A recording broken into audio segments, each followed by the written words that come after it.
I can take the dick off the table based upon my standard. You aren't gonna get hold of this dick if you ain't being the woman I need you to be.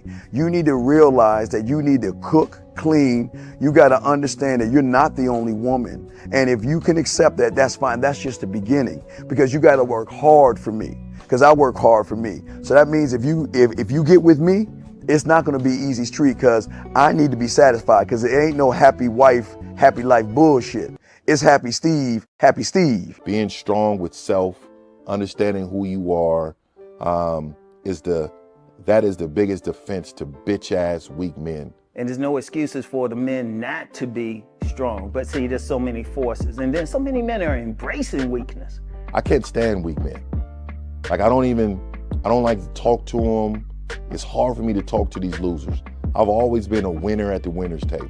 You know, I believe it's a sin to impregnate a woman who can't raise a child, you know, or impregnate a woman who's not fit to be a mother. And I think we have a responsibility in what we see today in these weak ass little feminine boys. I can't tell another man what to do, but I can't dress feminine. I can't wear nail polish. It's just something that I can't do. Why? Because if I'm walking down the street and somebody's having trouble with a flat tire, I want them to feel that they can come to me and ask me, hey man, could you help me out with this? Because those are the type of things that a man will help out with. So I need to look like a man so they can know where to come for help. Yeah, it is such a thing as toxic masculinity in the minds of bitch ass motherfuckers. Talk about masculinity, assertiveness, authenticity, transparency. How can a guy who's straight up and honest with what he does be toxic? If the media can train you to think something bad about it, you hear the word and you want to instantly have a certain reaction. You stop thinking, you start feeling. And when people learn to think and feel and not think through their feelings, that's when they can evaluate a person holistically. And they can say, is this toxic masculinity, or did I just hear something I didn't like? And why did I not like it? And only let me go within myself to see why. I don't never look at no motherfucker and say, oh, that's a toxic masculine motherfucker. I never ever had, I didn't even know, that was an invented concept from a weak motherfucker that was like, I'm just tired of this motherfucker trying to tell me what to do and bully you over me with this bullshit. What's going to make you successful is just understanding who you are and getting your mind right and being happy with who you are. That is the thing that's going to really make you successful. Because after you get all the toys, after you get all these things going on, you've had sex with all the women you want to have sex with, you traveled all the places, you're still going to be you, and you're going to always come back to you.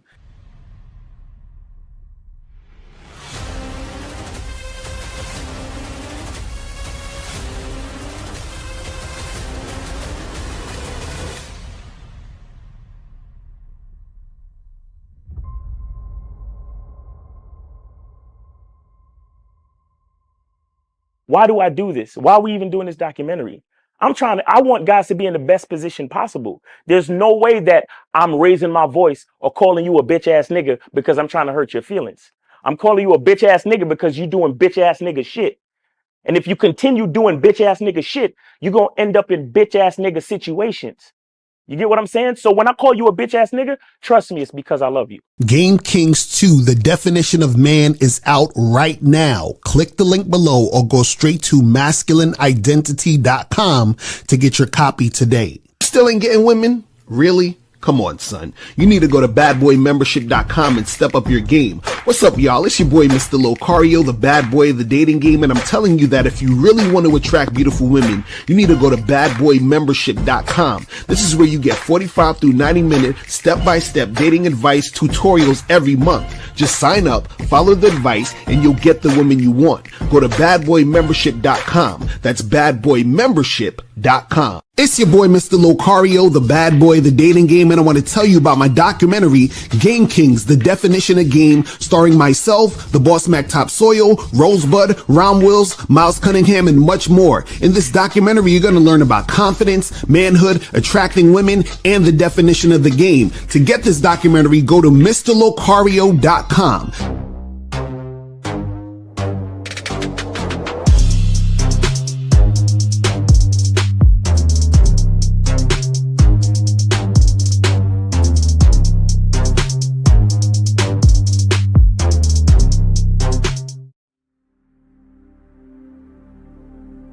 Some people think you need a sports car to get what you want.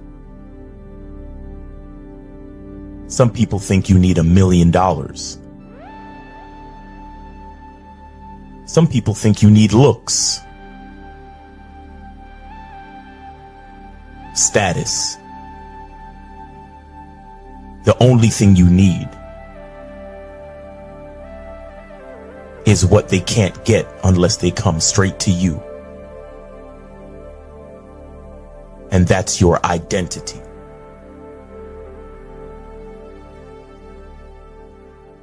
Join the Masculine Identity membership today.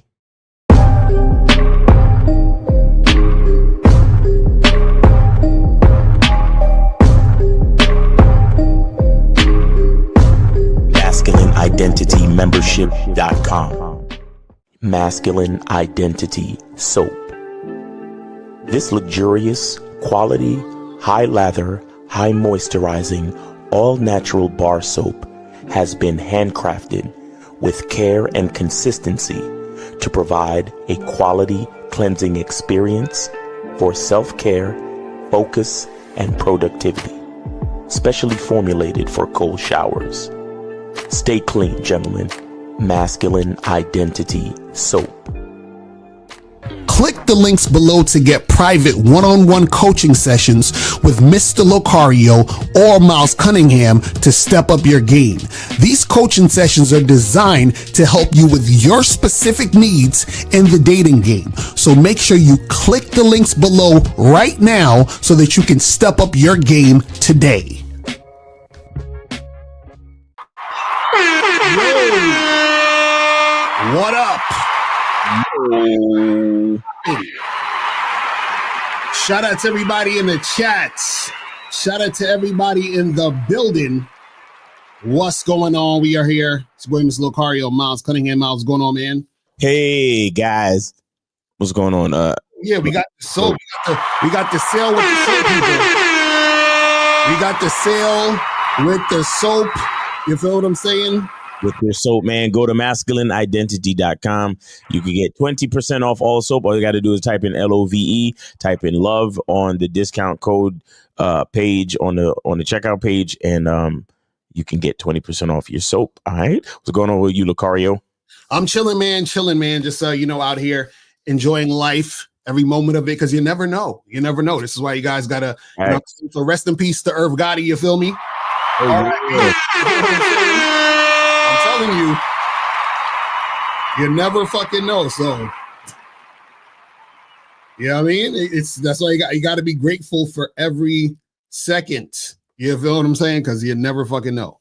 You know what I mean? So shout out to him, man. And shout out to everybody in the chat, man.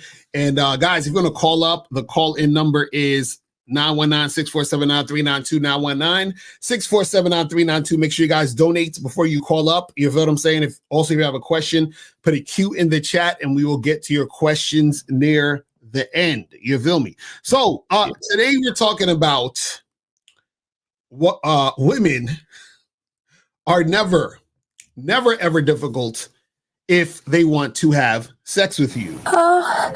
You understand what I'm saying? Never. Mm-hmm. All they say is you're steady. Exactly. So you guys got to understand that women are never difficult if they want to have sex with you. Now, the lie that a lot of you guys have been fed is that you actually have to work hard to get sex because women don't like sex like that. Women don't like sex like how we like sex, like how guys like sex. You gotta make them feel comfortable, and you gotta take them out on 3 or 4 dates, and then you gotta do this and you gotta do that. And so that's the lie that's been said to you guys, is that women don't like sex, or you have to convince a woman to have sex with you, or if she has sex really quickly, she's a whore.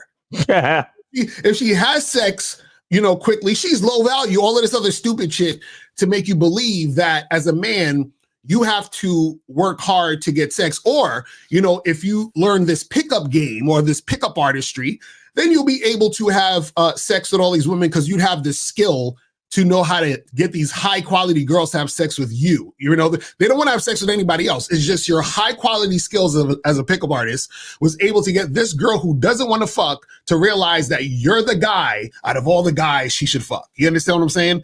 Exactly, GM. You got to hit the attraction triggers.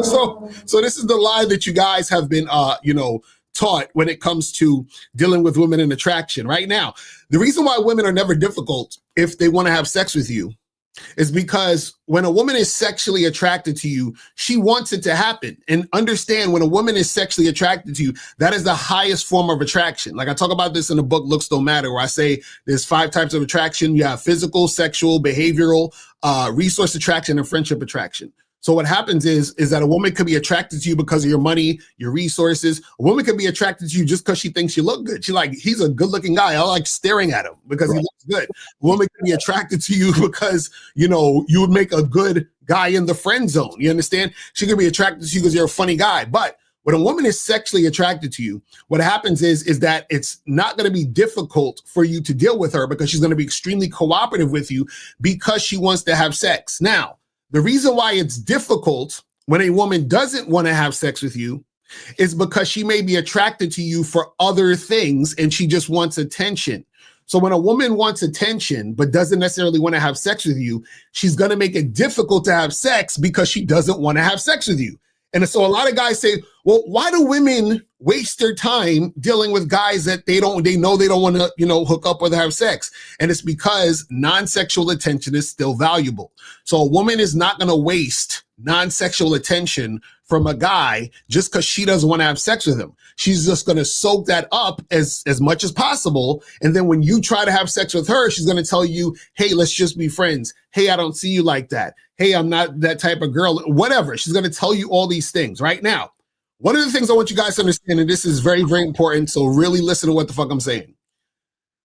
It is, you need to understand that women are not going to make it difficult when they have sex with you, because if they are making it difficult, that means they don't really want to have sex with you. And if a woman doesn't really want to have sex with you and you're trying to have sex with her and she has sex with you, what do you think that means? That means that you could be in a whole lot of trouble. You understand what I'm saying? Meaning that you have put yourself in a situation where a woman had sex with you when she didn't really want to have sex with you. Do I need to explain this even more? Do I need to really go on? If you guys are having sex with women who don't really want to have sex with you, you're going to be in trouble. You're going to be, but Locario, Miles, why would a woman have sex if she just doesn't want to have sex? Well, let me tell you guys, when you guys are trying to pass shit tests and push through resistance, what you're doing is you're dealing with a woman who's going to continue to deal with you. Why? Because she likes your attention. Likes your attention. She's going to try to get as much attention and take it as far as it can go. Now, what happens is you're trying to have sex with her. So guess what's going to happen? She's going to take the attention as far as it can go. Then she's going to feel like she's in a position where she's trapped in the position, and the only way to get out of the position she's trapped in is to have sex with you. What am I talking about? She's going to be in a situation where she says, well, I feared for my life. I didn't know if he would attack me or, do this to me if I didn't have sex with them. But see, people are going to say, well, why'd you put yourself in that situation? Again, like I said, women love non-sexual attention. It's irresistible to them. So you as a man, this is why it's important that you're a leader. Because you're a man, you have to actually save women from themselves. So the fact that women like attention, but they're not going to be responsible for their actions. You have to be responsible for their actions by not fucking with them if they are not sexually attracted to you. You understand what I'm saying? Because all you guys fucking with girls who are not sexually attracted to you, you're going to put these women in a position where they feel like they have to have sex with you or else something bad will happen. But then if you have sex with those girls after the fact, they're going to feel like you did something to them. You know what I mean? So all you guys that talk about last minute resistance and a chick giving you shit tests and a chick, oh, bro, it's just keep pushing through. No, nigga. You're in a situation where you're creating situations where the woman will feel as if you're doing something to put her in that position. Remember, feelings to women are facts. So even though she was in the situation and she said yes to the situation, the fact that she didn't really want to have sex with you is the issue. Now, how do you know if a woman wants to have sex with you? Really simple. She gives you consistent cooperation, especially based on you being sexual with her. If she's not giving you consistent cooperation when it comes to sex, she don't want to have sex with you. You understand what I'm saying? Just because a woman is having sex doesn't mean she wants to have sex with you. You want a woman who wants to have sex with you. And the woman who wants to have sex with you give you consistent cooperation. You know what I'm saying? But Miles, what's your thoughts on this shit? I just think it's interesting how a man's non-sexual attention is still valuable to a woman. Mm-hmm.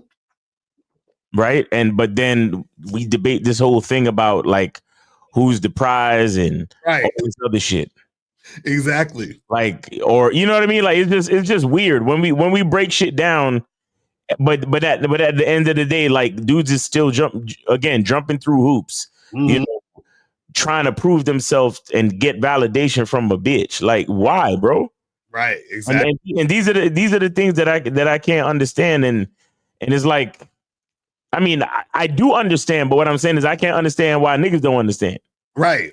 Exactly. And I can't understand how dudes don't understand. I mean, I get it. Women are, you know, they're sexy and all that other shit, but man, like sometimes it makes me look back at life and I'm like, was I ever really that dumb?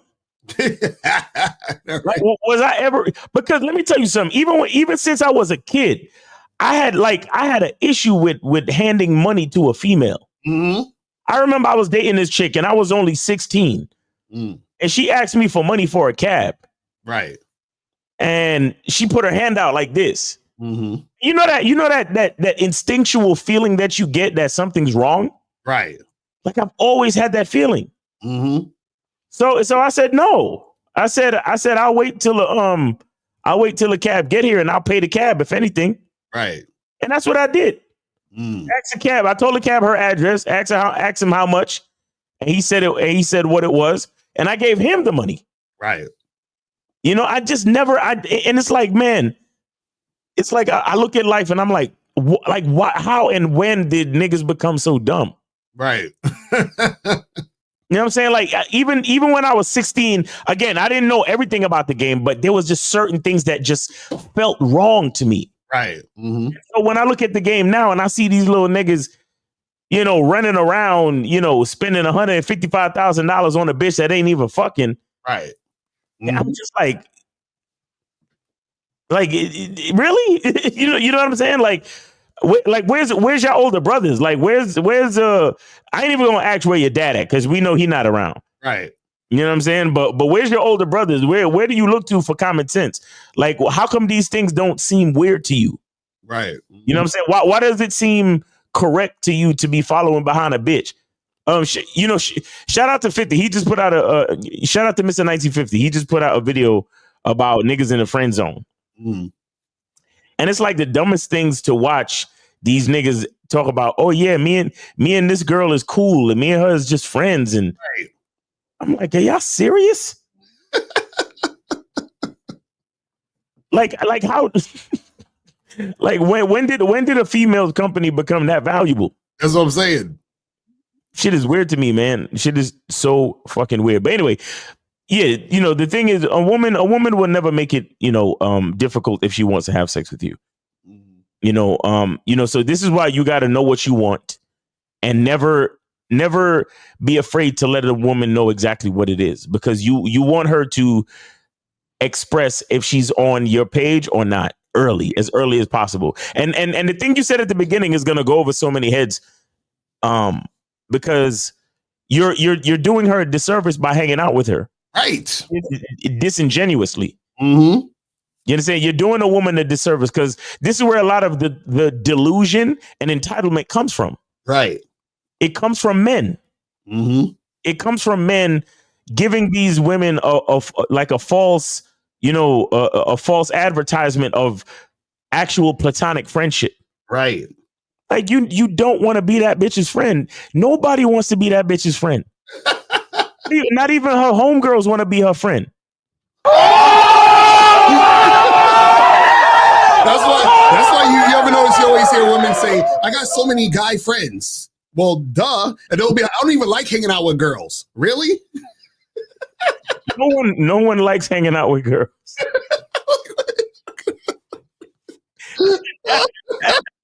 It's true though. That's what I'm saying. I'm sorry, ladies.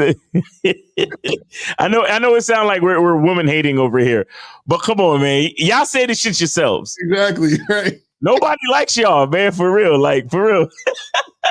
Like, for real. Like, a good 90% of y'all, if y'all didn't have vaginas, nobody would talk to y'all. I'm sorry. I'm sorry. If y'all did not have vaginas, I swear, y'all niggas would be over there somewhere. Like, you know when they say only speak when spoken to? Like, so what y'all niggas be talking about? Oh yeah, me and her, we just cool. Right. Cool what? How? Nobody's cool with her. Like, no one. Like, that bitch mama don't even like her. Like, what are you talking about? But it's the thing though, you know. But these dudes, you know, the reason why they be hanging out with these chicks or quote unquote trying to be cool with them and shit, is because they trying to fuck. You understand what I'm saying? But what I'm saying is the only reason you need to do that is because the girl don't really like you like that. She not like you like that. So you're trying to find rationalizations to be around the woman, and hopefully sex will happen. But guys, trust me, you don't see. This is how backwards y'all niggas are. Y'all think if sex happens slow, that's a good thing. No, sex is supposed to happen fast. The slower it happens, the worse it is, the worst situation you're in. Because the slower it happens, that means that the less she's attracted to you. Exactly. You understand what I'm saying? The faster it happens, the more sexually attracted. Now, this is not to say you actually have to have sex with a girl fast, but she should want to be having sex with you fast. So you can tell the girl, hey, listen, let's slow it down. You should be the one saying that, if anything, right? She should be desiring you so much sexually that she's the one that's really trying to make this happen and showing it with her actions. Like, almost like she wants it more than you. Like, you should be telling the chick to calm down. That's how bad she should want the sex. You guys are trying to convince the girl to have sex. You're like, come on, girl. I mean, like, I'm saying, yo, let's go back to my place, though. I'm just saying, like, why don't we just go do this? And like, you're trying to convince her to fuck. You understand what I'm saying? And so it seems normal because y'all think that women don't like sex and you got to convince them. Mm-hmm. And the problem is, like I said, because attention is irresistible to women, right? Remember, giving a girl dick is still attention. Exactly. Sexual attention, yes. So what happens is that she gets in too deep with the attention that the next possible thing is sex. What happens is if she don't want to have sex, right? What will happen is sometimes she will do it without wanting to do it. And I'm telling you guys, you do not want to be in that situation. Facts. You see what I'm saying? And then again, like I said, you guys would be like, but why don't you guys hold these women accountable? Why don't you hold these women accountable? And guys, this is what we're saying. See, we don't hold the women accountable because you need to hold yourself accountable as a leader. You being the leader, you should know that she is thirsty for attention. You understand? Attention is like crack to women. Mm-hmm. So the thing is that you're giving this woman crack, and then you're like, oh, well, let's hold these crackheads accountable. You understand what I'm saying? Like, what the fuck are you talking about? You gave her attention. You was hanging out with her. You was doing all this other extra shit. So she's like, ooh, let me get more and more attention. But the whole time you're trying to fuck. Then you're like, yeah, let's go out. Let's do this. You're giving her more and more attention. But you just trying to fuck. So now you got her at the crib. You understand? You close the door. And she's like, fuck, he's going to want to fuck. But I don't want to fuck him. But I just wanted this attention because it was so fun with a guy actually giving a shit about me that had nothing to do with sex. I loved it, but now, damn, he's gonna expect sex. And now what's gonna happen is she's like, what if I don't give him sex? Is he gonna get mad? Yeah, he's gonna get mad. You know what I'm saying? Something crazy might happen. So then a lot of times you guys don't even understand that you might be in a situation where a woman is having sex with you, not because she wants to, but because she feels she needs to. You don't ever want to be in a situation where a woman feels like she needs to have sex with you, because this is the thing. anytime a woman feels like she's had sex with you where it wasn't her desiring to have sex with you, she's going to feel like you took advantage of her, even if she's the one who literally participated in it. Yeah, facts. You know what I'm saying? Yo, nah, y'all don't even understand what's going on right now. Locario is giving like super duper extra game for society right now. Basically, like this is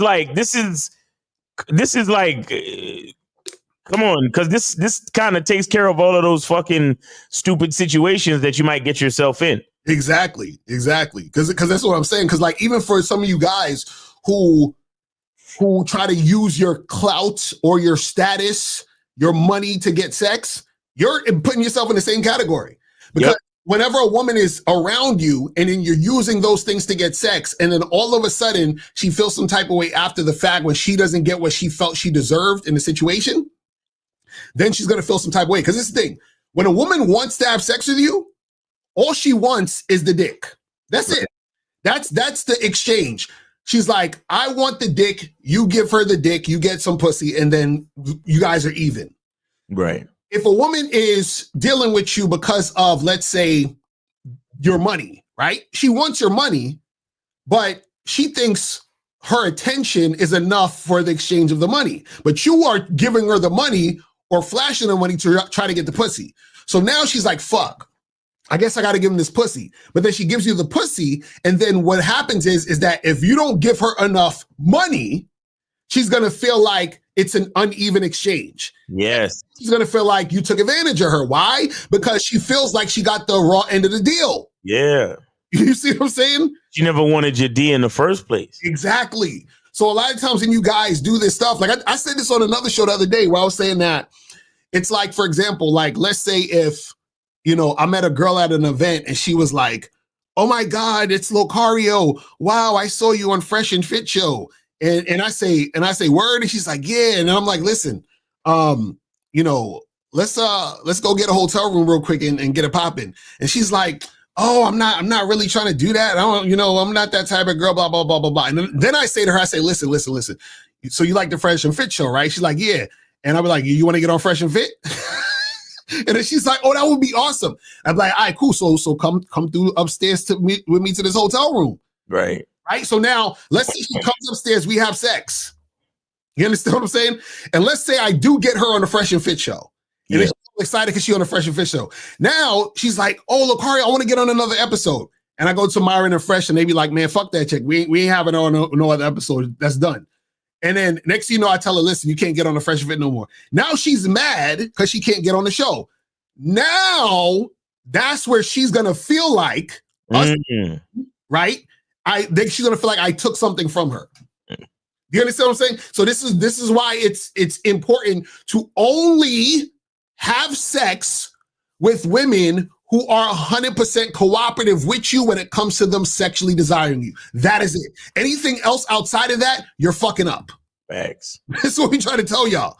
Anything outside of that, you're fucking up. And I'm telling you, a lot of these guys on the internet is going to get you guys caught up because they're teaching you to use all these different fucking stupid things to try to get sex. And all you're doing is you're attracting attention whores who don't like you sexually. Do not like you. You see what I'm saying? But the problem is, again, the real problem is you guys don't believe in yourselves. You don't think you're desirable sexually. So you have to do all the bullshit. You understand what I'm saying? Just like the Redbeard nigga, he got to go to fly to Brazil and take pictures with whores. Do you understand what I'm saying? So that mentality is you're going to be dealing with women in that way because you think who you are isn't desirable enough sexually. Because I can already hear niggas, but Locario, you know, it's just like, you know, these chicks and it's like in your head, you're like, how the fuck am I gonna get pussy just by being me? That's crazy. How? Like, how? Is that possible, Locario? Like, what are you talking about? That's crazy. I got to learn some pickup skills, bro. I don't understand. This is crazy. I got to demonstrate high value first and all that shit. What are you talking about? It's crazy, man. I'm like, oh my God, it is hilarious. What does this guy say? He said, you guys like kissing. What is this guy? Look at this picture. You already know we can't take it serious. He said, you guys like kissing women who have had 3 dicks in their mouths the past weekend, 3 loads. Bro. So, hey, buddy, Awesome, bro. maybe you should never kiss a woman ever. Ever. You see what I'm saying? Because listen, I don't know how you guys be finding these things out. Like, I don't know how you guys figure out all the things women are doing when they're not around you. This is amazing. Like, you guys are call up. Psychic or something. Call up 919-647-9392, 919-647-9392. Go ahead and call up. Guys, call up now if you have any questions. Hey, look, listen, all troll calls are free. Right, exactly. If you go and troll, call up for free. Mm-hmm. Only ask you if you have an actual question. Right, exactly. Yeah.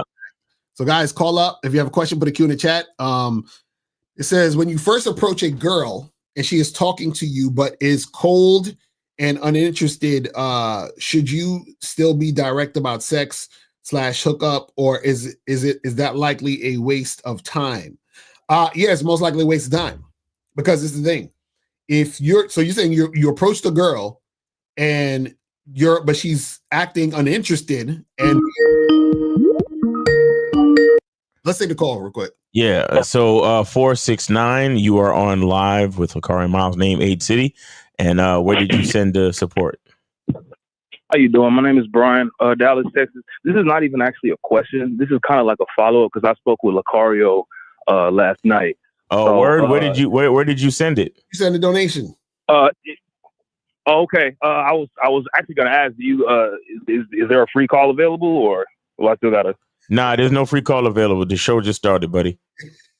Okay. Let me send my donation real quick. Okay, go ahead, buddy. So, Locario, how's it going, man? Everything all right? And I see you got that lumberjack shirt. That's great, man. And yeah, I'm chilling. Is it Hashim Smith? Is that the Miles? No, Miles in the game on Cash App. Miles in the game on the Cash App. But yeah, just yeah, dollar sign Miles in the game. Dollar sign Miles in the game. Yes, sir. Dollar sign Miles. All right, call back, bro. Yeah. All right. Yeah. So I'm like, shit, we gonna have to take a pause and talk about something else while this nigga getting ready and shit. Goddamn. You ain't even make sure it was a free call. How disrespectful are y'all niggas, bro? Y'all niggas, come on. Y'all wonder why y'all can't get fuck getting what you want from women. You wonder why you can't get what you want out of life, man. Y'all niggas, bro. Like 469. You did you send it? I just made the donation, Miles. What? Oh, now I gotta relax. Is your name Brian? Yeah. Oh, and you sent $5. Thank you so much, Brian. Right. How old are you, Brian? 27 years old. 27. Thank you so much, Brian. Thank you for your donation. The $5 to keep the lights on so we could actually do this. Please go ahead with your question. Thank you. You see that light on behind me every time I talk and it changes color? $5. Right, exactly. Say less. So yeah, Locario, man, I actually had this conversation with you last night, man. So I actually wanted to, because I was the dude that talked about how, so I ended up fucking because remember we went on that double date and I ended up fucking my friend Shorty instead of him, and he felt some type of way about the shit. Mm-hmm. You remember? Yeah. So, the girls that I just met that he trying to clean. Basically. So, bro, literally just this morning, I actually been talking to this nigga about like, why do you because like I said, he actually gets bitches, but it's like when he's dealing with a chick that he thinks is like he's dealing with a baddie in his eyes, like he acts a certain type of way. But when he's dealing with like a 6, 7.5, or 8, he acts just regular. We've been going on 2-man missions together for years. I'm talking about literally for years, bro. So he gets pussy, but sometimes when he runs into a bitch that he thinks is like a dime or some shit, like he turns into like a version of himself that sometimes I don't even recognize anymore. You know what I'm saying? Well, yeah, because your friend, he's controlled by the pussy. He don't have a masculine identity. So he switches up. Say that, I mean, I've talked to him about the shit, but he's like, nigga, what you talking about, bro? You just hate women, bro. You just in a funny way. It's not even an angry. He's like, nigga, you just hate women, bro. You don't like there's nothing wrong with pampering a bitch sometimes, bro. It is what it is, man. You just hate women. I was like, nah, nigga. I just value my time, and I'm not gonna let another bitch waste it. That's basically that's not the same thing as hating women, nigga. So basically, bro, check this out. So we was actually out on Monday, and we met these two other chicks, bro. We met these two other chicks at this club. So it was, like I said, it was like a two-man situation type. It was a two-man situation type of shit. So the thing about it was, I really wasn't feeling my chick. My chick, she wasn't really my type physically, and I mean, I was just like, you know what? I'm gonna let my nigga have it. I'm gonna just keep this bitch preoccupied while this nigga holds this shit down. So when he talks to his bitch, it's literally like love at first sight for this nigga. Like this, I know this nigga's type. Like she was hitting on all cylinders for him physically. So I was like, here this nigga go again. So they've been texting back and forth for days or whatnot. Oh my God. You hear me? Yeah, I can hear you. Yeah. Okay. So boom, they've been texting back and forth for days or whatnot. So basically, he told this bitch to pull up to come meet him at this club, this little R&B type of club that we go to on Thursdays or whatnot. So boom, that's basically what we did last night. So we met up with these two bitches. The thing about it is, we met up with her on our hello. Yeah, you did. Go ahead. Yeah. So basically, on our way to Mr. X, the little R&B club that we was at, this nigga tells me to stop at Kroger. I'm like, stop at Kroger? For what? Nigga, it's 10 p.m. You want to go grocery shopping at 10 p.m.? What the fuck is wrong with you? He's like, nigga, just stop at Kroger, bro. Tell me why this nigga. So basically, we pull up to the grocery store. This nigga come out of the fucking grocery store with like 30 roses. Like, nigga came out this with like 30 roses. Like, bro, why you hang out with this guy? Like, what do you? That's my nigga, bro. I mean, they've been going on two mans. They've been going on two mans for too long, bro. It's too much history. Bro, listen. Like, he knows what he's doing for the most part. It's just like I said, sometimes when he meets his ideal type, he kind of does some sprung shit for no reason. So basically, bro, what's the name? He comes into the car with like 30 fucking roses in like a bundle, bro. And I'm like, bro, what the fuck, bro? I'm like, so we get to the club, and this nigga tells me to go on ahead. And I'm like, bro, this nigga here. So boom, I actually walk in the club, security passed me down, cuts through the line, security passed me down, whatnot. So I get in that bitch. So I'm not gonna lie, the new bitch, he actually his bitch came with a new bitch, which I was actually feeling that one. So like she was definitely my type physically, and me and Shorty hit it off. So tell me why 5 minutes later, this nigga makes this grand appearance to the fucking club where like everybody's dancing and shit to like Trey Songz and R. Kelly and shit. This nigga hands this bitch the fucking flowers. This nigga hands this bitch the fucking flowers in front of everybody. Everybody's watching this shit. Even the DJ sees what's going on and like puts the spotlight on this fucking shenanigans, bro. This bitch is like, he hands the bitch the flowers and this bitch almost tearing up and shit. Like, oh my God, and crying, like tearing up and shit. Me and my new bitch, her friend, is just looking at this shit like, bro, like this is some, like, she looks at me like, bro, this is your friend is a certified love boy. I'm like, bitch, nah, for real. But caller, this is the thing though, man. This is the thing, man. Is that, see, I understand that's your boy and all that, but you shouldn't be with him with women, man. You see what I'm saying? Like, no, I'm telling you because sometimes I feel like you're right. Sometimes I feel like you're right, but the story actually gets worse. No, that's what I'm saying. No, because this is the thing. This is what happens, right? Is that, see, the thing is this, is his simping is gonna rub off on you. You understand what I'm saying? I promise you, his simping is gonna rub off on you. That shit, like what he does, he acts the way he acts because he's not like gamed up. You know what I'm saying? Like I've been trying to like introduce him to y'all, but he looks at y'all as like player haters. He looks at y'all as like on some hating shit. Like he looks at y'all as like like on some, what do you call that shit where you don't like women? Misogyny? Misogynistic. But this is what I'm saying. What I'm saying is this. This is what I'm saying. What I'm saying is that his simping's gonna rub off on you because it already has. Because you picked this thing up for the flowers. So essentially you bought the woman the flowers too. I didn't bring the bitch no flowers. What you did. You picked him up. So basically what I'm saying is you're participating.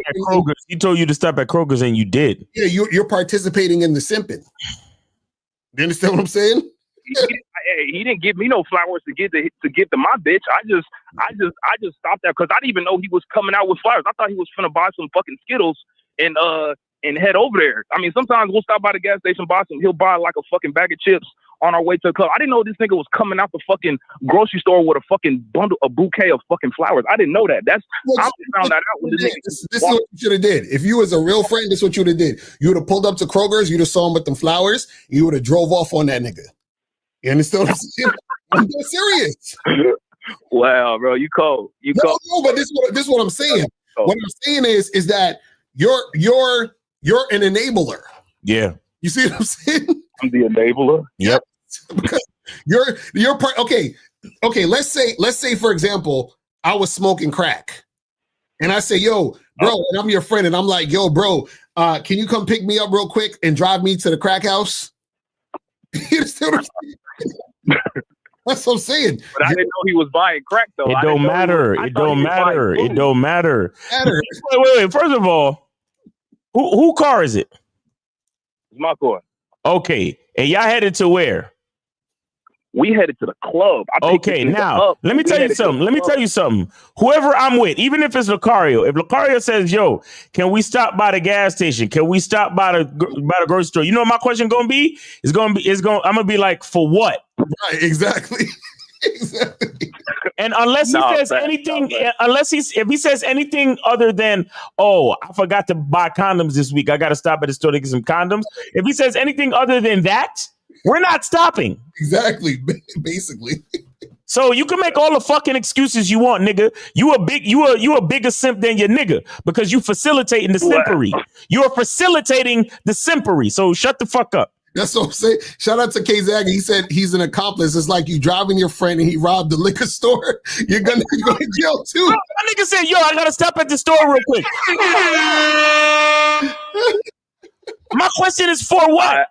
Because if the nigga start running back to the car with a bag of money, a mask, and a gun, I'm pulling off. Exactly. Basically. Y'all low key have a great point on that. I didn't even look at it. Low key, very high key. Hey, stop it. Very high key point on that, motherfucker. What are you talking about?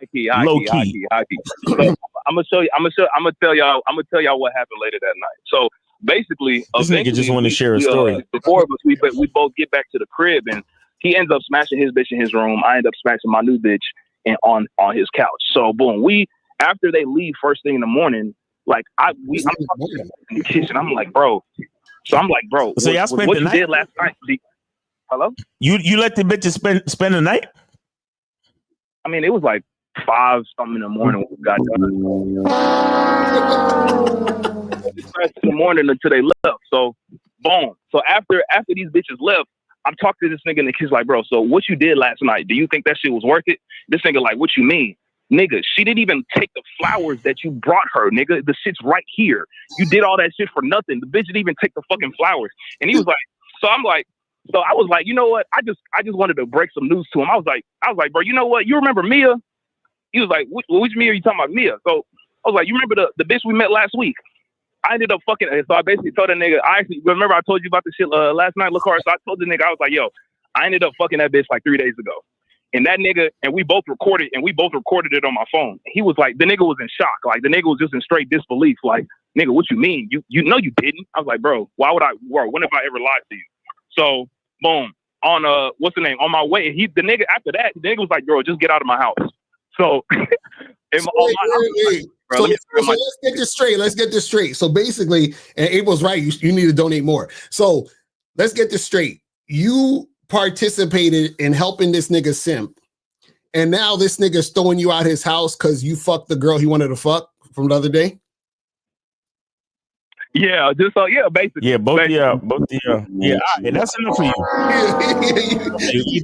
Either donate more and call back, or that's it. All right, caller, we appreciate you. I'm donate more.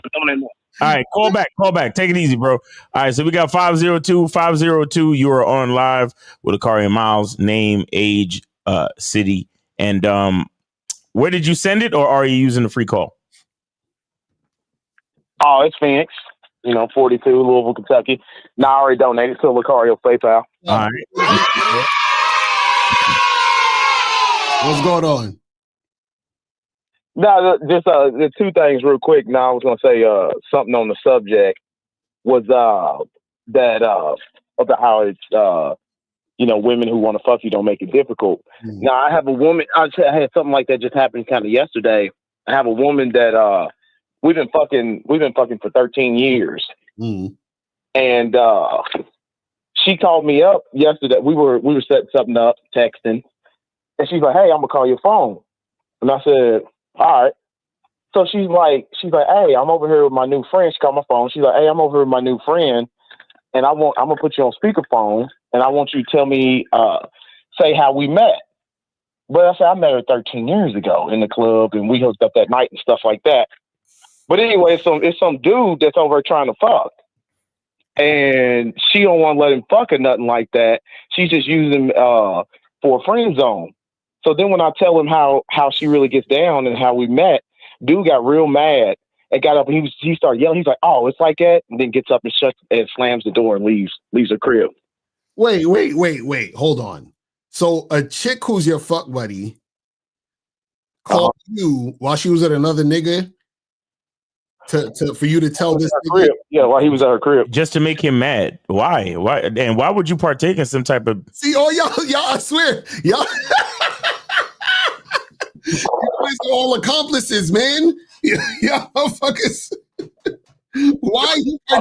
We was already texted. I was already texting. I don't know any bitch I ever met in my life that will call me up and say some shit like that to me. Right, bro. If that was me, I would be like, listen, don't you ever in your life hit me up and ask me to do no shit like that. Like, what the fuck are we talking about? That's crazy. So what happened? So she called you and you was on the phone with the nigga, like, or on speakerphone? No, she had put me on speakerphone and was just like, "Hey, and she told me, he was there or whatever." She's like, blah blah blah, and she's like, say how we met the first night, how we met, because we met in the club, and then she came back to my crib and we fucked and we got it in or whatever. So dude was over, had been trying to fuck, and she's like, "Nah, I don't see you like that," blah blah blah blah blah. Hold on, let me ask you a question. Hold on, has this chick ever in 13 years tried to like get with you on some serious relationship shit? Yeah, she has. You see, and that's why she's doing that bullshit. You see what I'm saying? She's doing that shit because she probably wants something more with you, and she's trying to, let me call this nigga up while I'm with another guy so that maybe I'll get Phoenix jealous. That's, as the kids say, nasty work. I don't like none of that. Like, what the fuck? I don't like none of that. She's done. Like, I mean, I don't know. I mean, it ain't working in 13 years. I mean, it is what it is. But that's what I'm saying. But what I'm saying is that that's the reason why she's doing that type of, behavior. And what I'm saying is that you're playing into it, which is causing that behavior to exist in the first place. So I'm sure she probably did some other weird ass shit like that before, or is involving you in, because this is the thing. See, okay, when you have a fuck buddy, your fuck buddy is supposed to know that you are emotionally unavailable. Do you understand what I'm saying? Meaning, I'll call you when I'm gonna drop off some dick, and that's it. You understand what I'm saying? So what happens is that you guys have some sort of dynamic where it's more than just sex. Like, y'all doing that like friends with benefits type shit. You understand what I'm saying? And so what I'm saying is that this is the type of shit that happens where she feels comfortable enough to call you while she's with another guy and involve you in that type of situation. You see what I'm saying? Well, Locario, you know you are a detective, so I always give you your props, and I'll go ahead and keep it all the way. I keep it all the way 1,000 with you. Something like that kind of has happened with her before. It's about, I want to say maybe about 3 years ago. She was she had gotten a second job. She was a server at a restaurant. And I got off work or whatever, and she's like, "Hey, you should swing on by, man. I'll buy you dinner and all this stuff like that." So I was like, "Cool." So she pays for everything, whatever. She gave me all free beers and pizza and whatever. And she was like, "Hey, this dude over here, he's been fixing on my car, or whatever, but he be trying to get with me." And I was like, "Oh, okay."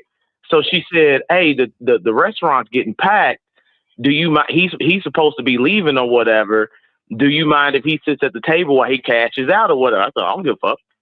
And then dude got real mad when she was like, "Hey, I'm gonna go ahead and set you over the table with this dude." So dude already knew I was fucking or whatever. And she's like, I'm gonna set dude over at the table. And he got real mad and just got up and like just threw cash on the table and left out the restaurant. You see, but this is what I'm saying. You're creating situations that cause that. This is what I'm trying to say. Because when you said 13 years, I was like, okay, something was weird with that too. I was like, and then on top of that, you're indulging in all these extracurricular situations, right? So basically, this is what I'm trying to say. Like, your relationship with your fuck buddy needs to be similar to your relationship with the motherfucker delivering your food from DoorDash. You understand what I'm saying? Like it's like, I'm just here to do this thing and that's it. She's using you for boyfriend privileges without you realizing it. Right. Because one of the things that women use men for is to keep other niggas off them. And that's what she's using you for that, but you're not really her man like that, right? And you're allowing it to happen because it strokes your ego. Mm-hmm. Because on the low, no offense, but on the low, you a bitch ass nigga. Because the fact, listen, wait, don't get offended. I'm just saying, you got to understand what I'm saying. I ain't get. You can go ahead and keep it all the way real. What I'm saying to you is that the fact that you would allow or even like in any type of way take pleasure in another man's disgust, and she's using you as the ploy, and you kind of just sit there and let it happen. That means that you are taking some delight in another man's misery. Mm-hmm. You understand? And that's not cool. That's really not cool, because what you don't understand is that a nigga, let's just say a nigga was really in love with her on some simp shit and wanted to crash out. That would have been your ass in the middle of that bar. Exactly. See, he said she's actually putting him in harm's way around other men. You see? Exactly. That's what I'm saying. And the fact that you take pleasure in any of this means that you're allowing this bitch to like, it's reckless is what I'm saying. All of it is reckless. And she's only supposed to be your fuck buddy, bro. So like Locario said, you come over, drop off dick and keep it moving. She ain't even supposed to have your number for anything other than to call you to drop off dick, not to call you to make another nigga mad or to, hey, I got my fuck buddy on the line. Could you tell him how we met and blah, blah, blah. Like, what the fuck? Like, yo, man, y'all niggas. That's what I told y'all. I get you, but my thing though, I didn't take pleasure in it. It's like it was just thrown on me. No, but that's what I'm saying. Phoenix, you're saying that. Phoenix, this is what I'm saying. The reason why it's thrown on you, because you're doing things that make her think it's okay to do that. Like you just said, that she invited you somewhere and she bought you dinner, right? Right. All of that needs to be eliminated. There should be no dinner buying, no conversation having, none of that. That's what I'm trying to say. So basically, like, for example, I remember I had this fuck buddy and we were seeing each other for a while. This chick never even knew my last name the whole time she knew me. You understand what I'm saying? Like, she didn't even know my last name because there's no reason for us to even discuss that. Right. You understand what I'm saying? That's what I'm talking about. Like, I come through, we fuck, or she comes through, we fuck, and that is it. But what y'all do is y'all do extra shit. Y'all be talking on the phone, asking them how their day was, doing all this other extra shit. That bitch is really your girl, nigga. I don't care what you say. It's been 13 years. And I agree with y'all. It's been 13 years, and she used you to keep other niggas off of her. That's really your girl. Y'all just have a dysfunctional relationship.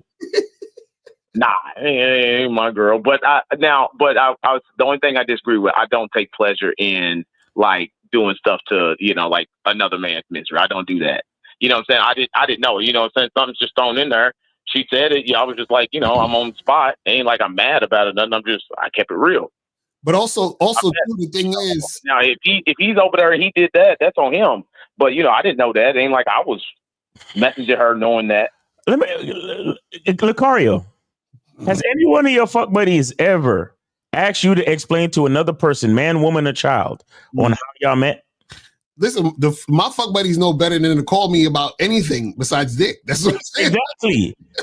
Like who usually when two people are sitting down and they say, and the girl in the situation says, "Oh my God, tell the story of how we met." Who are they usually talking about? Right, exactly. They talking about their boyfriend, a husband, or a fucking boyfriend, nigga. What the fuck? It's like sometimes getting mad at y'all niggas don't even, or getting passionate or whatever doesn't even. It's because Phoenix, that's your girlfriend. Because this is the thing. So what needs to happen is your behavior has to match up with the situation. Meaning, if the situation we fuck buddies, your behavior has to match that. So the behavior should be we just fuck it. Now, let's say you're doing that correctly. And then out of the blue, she does something like, "Hey, I'm in your neighborhood. I wanted to drop off some food," or "Hey, come through and have dinner," or "Hey, I'm gonna call you because I want you to talk to," right? As soon as that happens, right, it needs to be checked. You got to say, "Listen, don't call me, don't text me unless we fucking. Any other thing, we don't need to be doing all that." You understand what I'm saying? So that she knows, because what happens is, the saying, when you give them an inch, they take a mile. So you're giving her inches and she's opening that inch to take the mile. You feel what I'm saying? She's like, "Oh, cool. So now this is how we do shit." You see what I'm saying? Gotcha. Okay. So let me ask you another question, because I'm about to donate a whole lot more.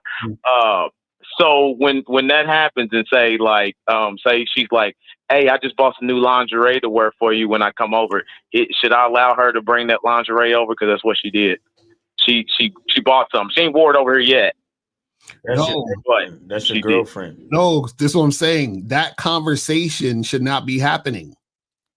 Guys, okay. That's your girlfriend. It's real simple. So she can come over and wear the lingerie if she want to fucking do it. What I'm saying is that the conversation about her asking you that is happening because you've opened the door to make her feel or believe that conversations like that can happen. Yo, call her. Just be honest, bro. That's your girlfriend, bro. Just say that's your girlfriend. Nah, it's not my girlfriend. We just been fucking for 13 years. Right, 330. You're on live with Locario and Miles. Name, I ain't got time for the lives no more, bro. 330. You're on live with Locario and Miles. Name, age, city. Where did you send it? It's William. I send it to you, Miles. All right. I sent $10. I was just gonna make a quick statement, and then maybe you guys can take another free call or something. All right. Go ahead, bro. Anyway, William Kime here from William Canton, Kime. What's going on with you, bro? Hey, not too much. I just wanted to call in quick and heard, what was it, a couple weeks ago or last week? You guys had the caller that called in about the girl, the crippled girl that showed up. You're talking about the one that for Kobe that hopped up. Yeah, they hopped up the steps to Kobe. Yeah. Anyway, you got a crippled chick story? No, it's similar, but I mean, it's about not taking any shit from girls. So, like, for example, if I meet a girl online, I do some online dating here and there. And for example, I had a girl I matched with this past week, and she was all like, And another thing that came to mind was how Locario said how a girl's attraction can drop very quickly. Like it doesn't matter, just because she's giving you choosing signals or whatever. I've noticed oftentimes when they come out real hot and heavy out of the gate wanting to talk to you and, oh my God, you're so attractive. I can't wait to meet you, whatever, blah, blah, blah.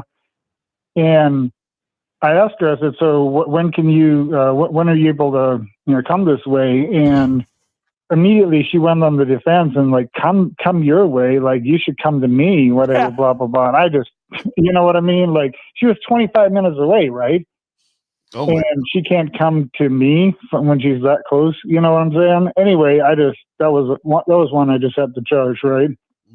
Because at the same time, I've got another girl from over an hour away. I asked her, are you familiar with such and such area where I'm at? And she goes, no, but that's what GPS is for. Right. Right? Exactly. Like, what are you talking about? Exactly. Anyway, I just wanted to support the show here, and I donated to you. So if you guys want to take another call, I'll let you go. All right, cool, man. Appreciate you, William. Appreciate the call, fam. So, guys, we got 4 free calls, guys. Call up. Y'all can call up. 4 free calls. Go ahead and call up, guys. Shout out to Kobe. He said he wasn't that crippled, just injured on crutches. Oh, yeah. Right. He said, yeah, she wasn't crippled. She was injured. All right, so we got 607. 607, you're on live with Locario Miles. Name, age, city. What's up? Yo, it's Deshaun, man. I'm from New York, man. Right. Hey, yo, so quick question, man. I Wait. We got to establish what it is. How old are you? And are you supporting or are you using the free call? We got to know these things. Free call. Okay, how old are you? Yeah, I'm 29. All right, thank you so much, sir. Go ahead.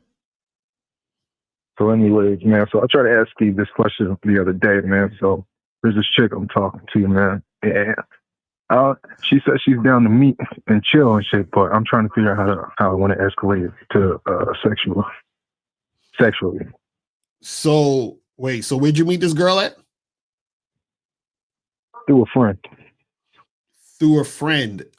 So how'd y'all meet? What was at a party? I was just like, what? How did y'all meet? Like, what was the situation? Yeah, just basically just chilling out and shit, playing the game. She came through and shit. So okay, so your friend invited her to your spot. Like, tell us what the fuck happened, bro. Listen. You're on a free call, so if you can't really tell us what happened, I can hang up now, bro. Yeah, you got to give us paint the picture so we know what's going on, man. All right. Free call done. We only got 3 left. I'm not fucking playing with y'all no more, bro. Right? Yeah. Oh my goodness. What's up with y'all grown ass men? Yo, it's like you want the answers, but you can't articulate even the scenario so that we can correctly help you. That's like you going to the doctor and be like, the doctor like, so what's the problem? I don't know. I don't know what the problem is. I feel sick. Okay, well, what's going on? I don't know. Maybe, bro, y'all gotta tell us what's going on, man. Y'all crazy, man. But guys, we got three free calls left. 3 free calls. You feel what I'm saying? So make sure you guys call up and articulate what y'all need to say so we can help y'all motherfuckers out, man. Crazy. Anyway, so let's see what some of these questions are saying. This says, why do you think it's a problem when a woman tell you she needs to get comfortable with you? Because the reason why it's a problem is because if a woman's saying she needs to get comfortable with you, that means she's not attracted. Because when a woman is attracted, she's already comfortable. The uncomfortability is from the fact that she is not really sexually attracted to you, and she knows that you're sexually attracted to her, which means that it's going to be an uncomfortable situation. You understand what I'm saying? Whenever a person is interacting with you and they know that you're sexually attracted to them and they're not sexually attracted to you, they're going to be uncomfortable. But she's there because she wants to extract as much attention as she can without it getting to a sexual situation. You know what I'm saying? So you guys got to understand that. Hold on, let's see. So it says, do you think if you dressed up like Steve Urkel to a T and went out with your mouthpiece, could you attract as many girls as you could in a regular garb. Yes, because the clothes isn't the thing that makes me. You know what I'm saying? See, you guys, again, when you have game, right? What happens is that when women deal with you, they're interacting with you based on who you are, not what you have. You understand? Not just on how, because all of that is surface level.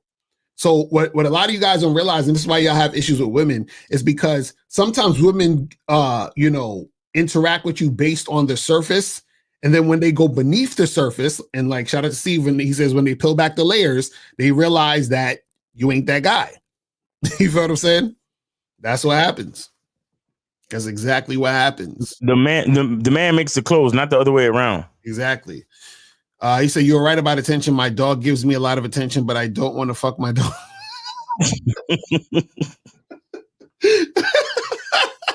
I would hope not. You know what I'm saying?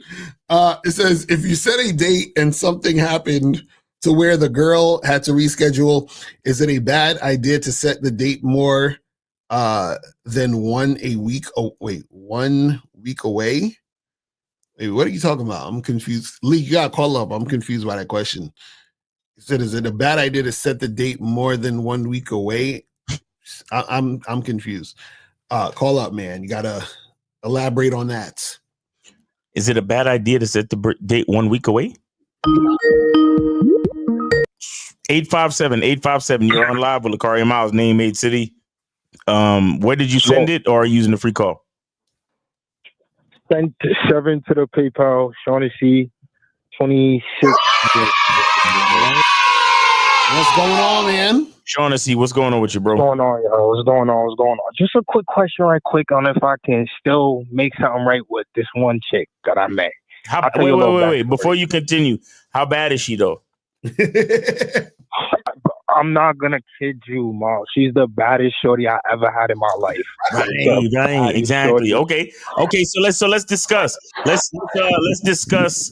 Let's let this girl take up space in our brain and let's discuss and put energy towards her and see if we could fix the situation. Go ahead, Sean. Yeah, that's the thing I wasn't even trying to do, but I was like, yo, I gotta call in on this shit. Like, I have to. Damn, this bitch must be bad, bro. Yo, what's her Instagram, bro? Chill. All right. Chill. But I get. Let me run it down, low key. So I met her, and basically, as soon as I met her, everything was on and popping. We set up a date for drinks. We got the drinks. Basically, I told myself I was gonna go into this a little differently and not try and not try and press her for no sex, no nothing. Because every one of my normal dates, because right now what I'm looking for, I'm rarely looking for like a shorty. That's really, you feel me? I'm not looking for it right now. No, like I've been running through a lot. You feel me? So I'm really low key looking for a yin right now. So it's like basically we ended. I didn't go in for the wait. Hold on, because we old niggas. We gotta like really clarify the lingo. You said you're looking for a yin. You mean like you're looking for a yin to your yang? Is that what it is? Like basically, yeah. Like okay. Okay. So it's like this, right? I didn't go in for the kiss, nothing at the end. She ends up going her own way. She texts me. She's like, "Why didn't you should have brought me with you?" I FaceTimed her and I'm like, yo, what we doing? Because I'm like, yo, this shit really worked. So basically, I got her back to the crib. I busted it down. Everything was perfect. Everything. She's like, yo, she ended up leaving her phone at my crib. She had because she has 2 phones type shit. Shorty had to come back to my crib to get the phone. And she's like, I was like, yo, I'm surprised you found your way. She's like, Daddy, I'm never going to forget where this place is. So I'm never going to forget where you at. I'm like, it's on, it's popping. Next day, I text her. Wait, hold on. Y'all smash, right? Yeah. Okay, because you be using a lot of lingo. I don't know what the fuck you really saying. And then next day, it was like 1 p.m. or whatnot. I just hit her with I hope you having a positive day. And I hope you're having a positive and productive day. She didn't respond, but she's looking at all my stories. I want to know if I didn't if I could still call her because I didn't say no, I didn't really give her no instruction. I just try to you feel me? But she was like, you feel me? I know if a shorty really wants you, she gonna make it easy. I already know that. Wait. So I'm confused. So okay, what's going on here? What's the actual problem here? The problem is that she didn't respond to my text. I didn't give no instruction to. Oh, about having a positive day? Yeah. Okay, what do you expect her to respond about? At least like a thank you, like anything like that. Like, you feel me? Like, it was the next day. Like, that's kind of crazy. So you're being passive aggressive, and you want her to respond to it? I would have thought she would at least say something. But this is the problem. The problem is that you want her to be your girl, correct? Yeah. Yeah, that's the problem. You see what I'm saying? Like, that's literally a problem. Whenever you want a woman to be your girl, that's a problem. But so, Shaughnessy, why do you want this girl to be your girl? I'm gonna be real with you. She checked a lot of boxes off on the first date type shit. Like, oh, okay. Like what? What was the boxes? Like, well, I know it really don't mean too much, but she's in school right now. She got her own place. She's just like out family oriented. Like, I don't know. Like, so now let's break it down. Let's break it down. So she got her own place. How does that benefit you in your program? I'll be real with you right now. I don't got my own place. Okay, so she's in school. How does that benefit your program? That doesn't. Okay, she's family oriented, so she says. How does that benefit your program? No, I want kids one day type shit. Like, we wasn't speaking on kids and stuff, but like, she's just talking like she's like what she do for her job. She's like she wants to be a midwife type time. Like, she loves stuff like that. But see, this is the problem. See, and this is the thing you guys don't understand. This is what you don't understand. See, you're approaching the situation with emotion versus logic and practical thinking. Because what happens is that what you're doing is, and this is what women do, right? You're taking things and creating fantasies based on your feelings. You understand what I'm saying? Like, you've known this girl for how long? A day. A week. Right, exactly. So you know this girl for a week. You've already associated her with someone you want to wife up. You understand what I'm saying? And when I ask you, what is she benefiting you as far as your program? There's really nothing. So that's what I'm saying, where this is all in your own head. And what I'm saying is the issue is that you want her to be your girl. You understand? The woman should want you to be her man. You see, that's the problem. When did she tell you she wants you to be her man? She didn't say that at all. And no, I'm not gonna lie, she did say some crazy shit to me too. Like, she did say some crazy. She low-key like tried to reverse the roles on me too. Like, she was like, she's like, see, I know you just wanted sex type shit. Like, after we fucked, she's like, I know you just wanted sex, but see, girls can do what boys do too type shit. But as soon as she said that, I really didn't want her to be my man. I know the language exposes niggas and shit. I fucked up on that. I really want her to be a fuck buddy. She's like a perfect body. Like, it's too late. It was just wait. So now you just want a fuck buddy? I thought you wanted her to be a girl. I would love her to be a fuck buddy. I low-key fucked up on her to be my girl. Like, that kind of slipped. That's like, she wouldn't be a bad girlfriend, but I do, like, once you break that down, especially, like, she fucked me on the first link, too. Like, it's like, I know I don't think like that all the time, because I know shorty first link. They want to, but... Shaughnessy, you too flexible, fam. You way too flexible. 1 minute, I want her to be my girl. Next minute, oh, she's just a fuck buddy. And you're doing all this based on being reactionary to the woman. You understand? Like, you didn't have any... Like, see, there's nothing wrong with you meeting a woman and you saying, you know what, I'm attracted to her, and let's see if she has the potential to even get to the point where I could even think about her being my girl. Let's see what she does. You've only known this woman a week. You've assigned in your mind that you wanted to be a girl, which changed how you responded to her in the first place. And then when she tells you that shit, now you want to flip it and say, oh, well, I guess, we could just be fuck buddies based on what the fuck she's saying. You see what I'm saying? So off the beginning, you was already fucking up because you've already put her on this pedestal and she didn't even earn the spot that you gave her in your mind. Like, this is crazy. Would you say, though, after all you say right there, would you say me not going in for the kiss or anything, though, had her to do, like, trying to fuck that night? What? Say it again? Switching it up for, like when I switched up the program at the end, like, because I'm normally, I'm normally like, yo, if I'm taking a shorty for drinks, I'm going to get a kiss to establish the connection. I didn't go for it with her because I'm like, yo, let me switch it up on her right quick. Switched it, and she just trying to automatically fuck.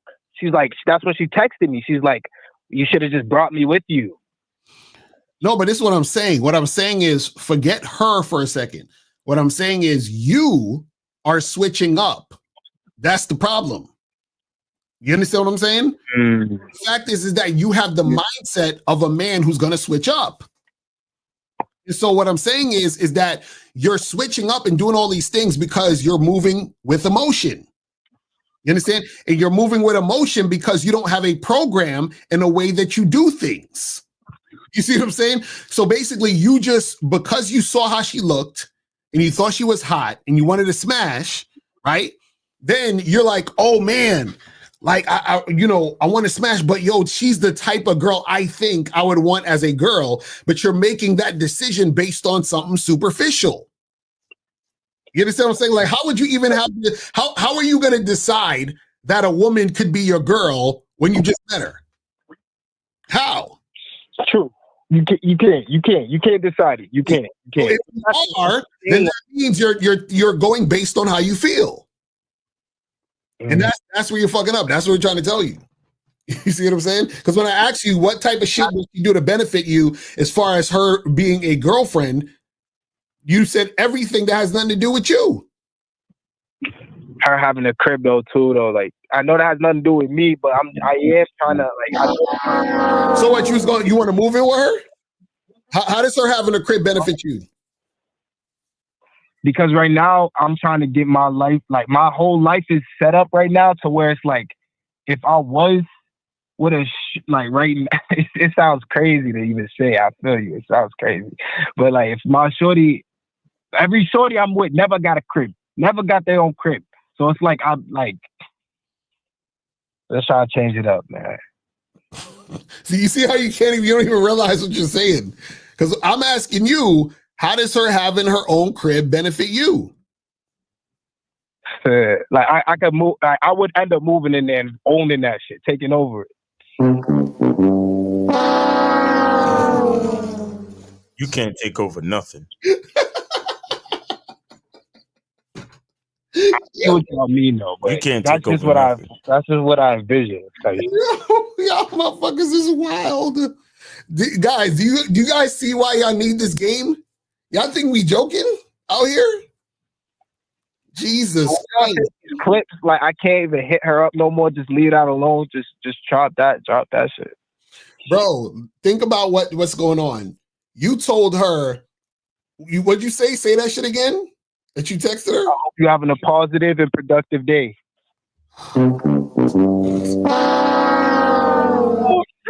That's not no. Fuck buddies don't say that. Fuck buddies don't give a fuck about the positivity or productivity of the day. That's a fact. That's a fact. Y'all niggas is. I'm surprised you get bitches at all, Shaughnessy, for real. Bro, I'm out here, bro. I'm really out here. But guys, and that's what I'm saying. You know, I mean, no offense, Shawnee. Shout out to you. Notice the fact that Shaughnessy still get bitches and still get pussy is simply because he's outside. Right. He's outside. Like he's out talking and hollering and going out and this and that. That's what I'm saying. He's out there doing the work. So shout out to him.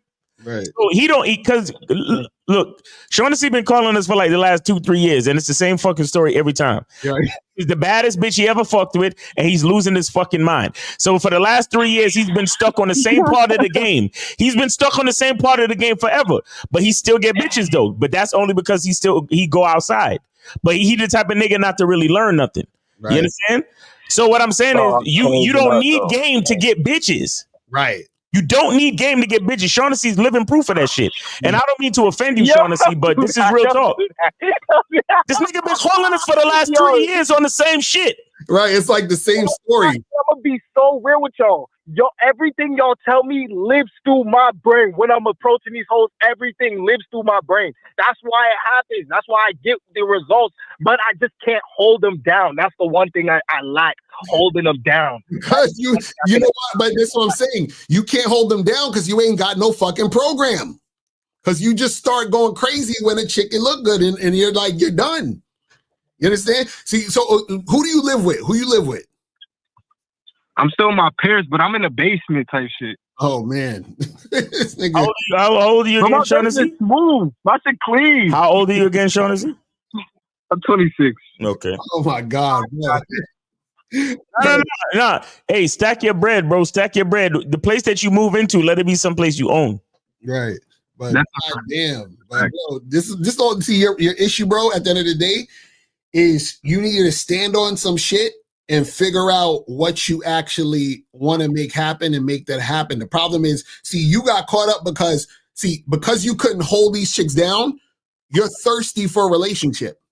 So therefore you projected that on this woman and thought you had to do something and switch up in order to make that happen. Then when she basically told you, oh yeah, we just fucking, then you wanted to revert back, all right, we just fuck buddies. You see what I'm saying? So in each situation, the woman was influencing you, and that's why you're in the situation you're in now. Big facts, man. Major game, man. I appreciate y'all always. Real talk. All right, Shaughnessy. Hey, be safe out there, my bro. Y'all too. Thank all right, you. take it easy, man. Take it easy. 239, call back. 239, call back. I see you just hung up. Yo, y'all, I swear, man. It's like y'all don't. Man, when are y'all gonna learn? Oh my goodness.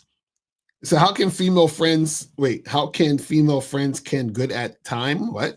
In my opinion, I've dealt with women sexually who helped me in other ways, but because we crossed the line sexually, I had to end the entire relationship.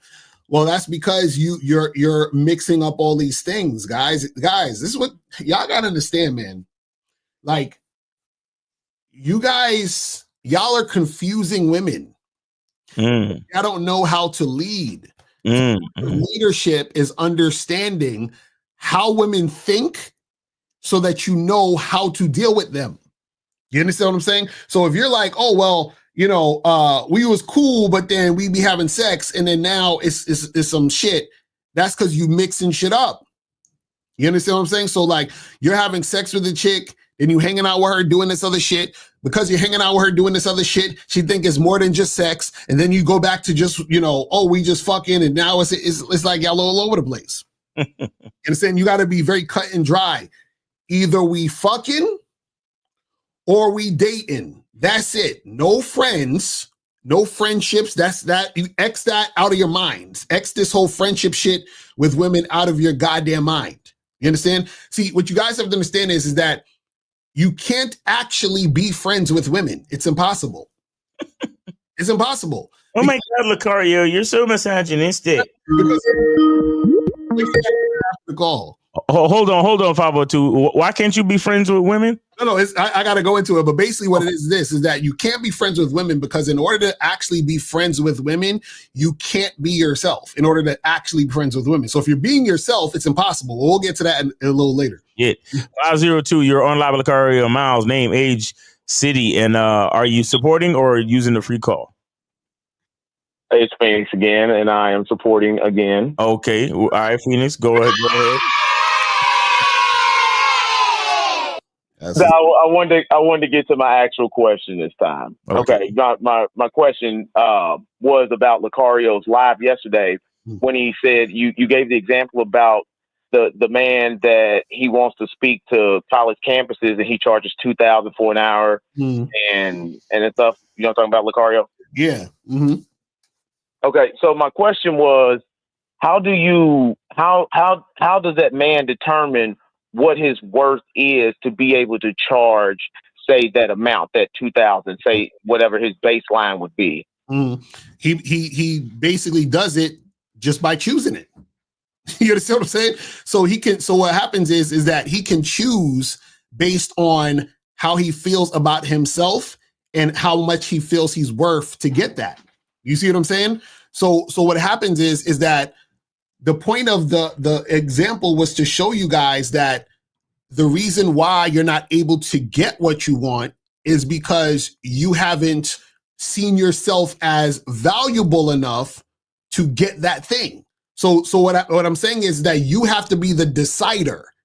And then once you decide, you stick with that, and then you basically allow the person to choose. You allow the woman to choose. You see what I'm saying? So you just decide. You say, hey, listen, let's say, for example, a guy's he's like, I'm gonna go out here and deal with these women, and I'm deciding that I'm not going on no dates until we fucking, right? That's just how he rolls. So when he talks to women, he say, hey, listen, let's get on the phone, come through to the crib. We're going to have some fun. We're going to hook up, blah, blah, blah. So he's going to talk to 20, 30 girls, and let's say 29 of them say no, but the 30th girl says yes.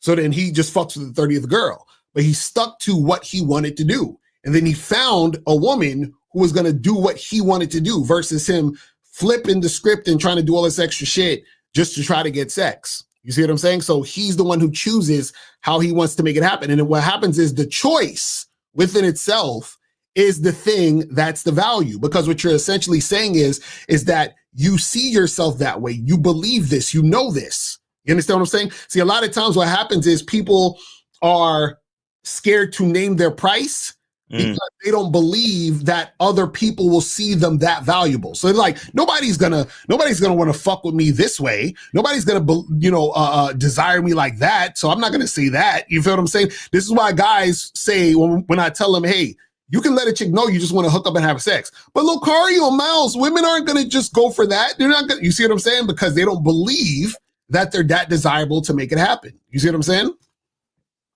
Okay, I see what you're saying. So, but now, would it make it bad on like now? You say he talked to 30 women and only one. You say one wanted to give him the sex without the date. Now, say what if he goes through 60 women and none of them want to have sex with him without the date? Would it be bad for him to say drop his asking price till he's like, okay, well maybe I'll take them on a small coffee date first? No, talk to the 61st. No, see, that's the difference between a man and a bitch. Right. Exactly. That's the difference between a man and a bitch. The man is going to keep going after 61, 71, 81, 1,000. Right.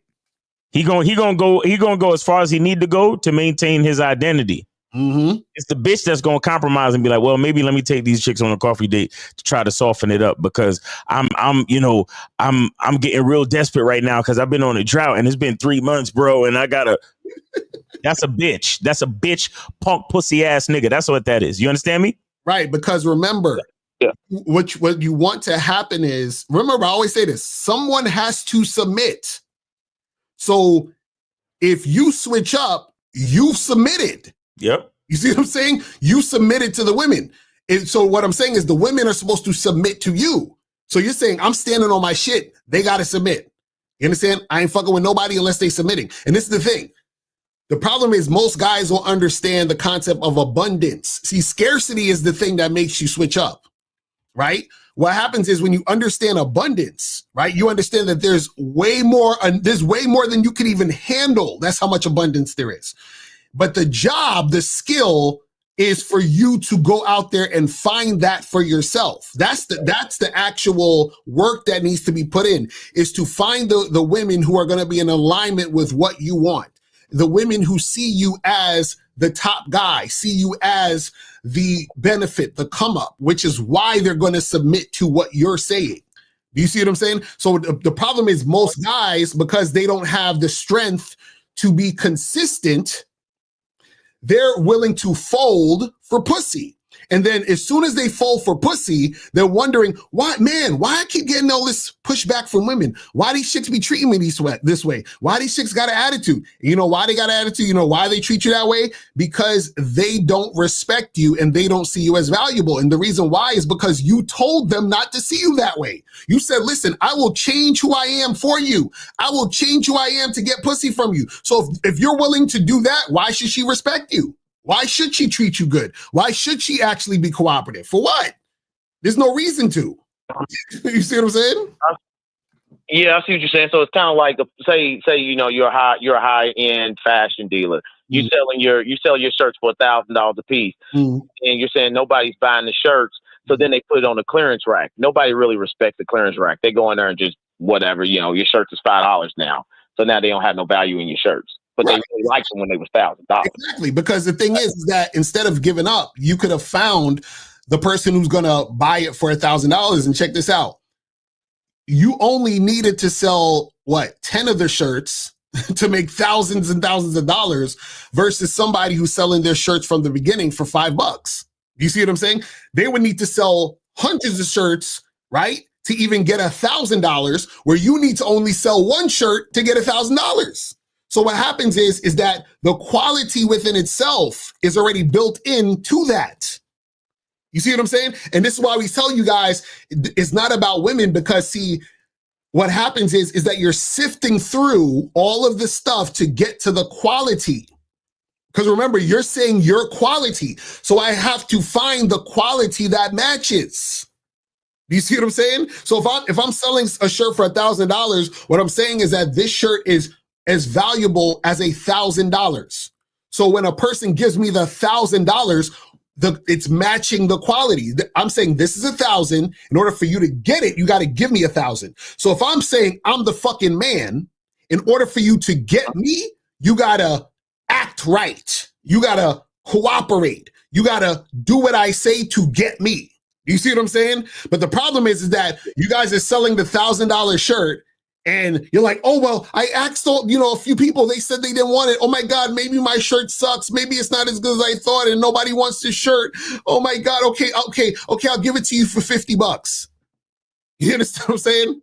And so somebody's like, fuck it, I'll take it. And then you're wondering why you're in the position you're in. That's how it happens. You see what I'm saying?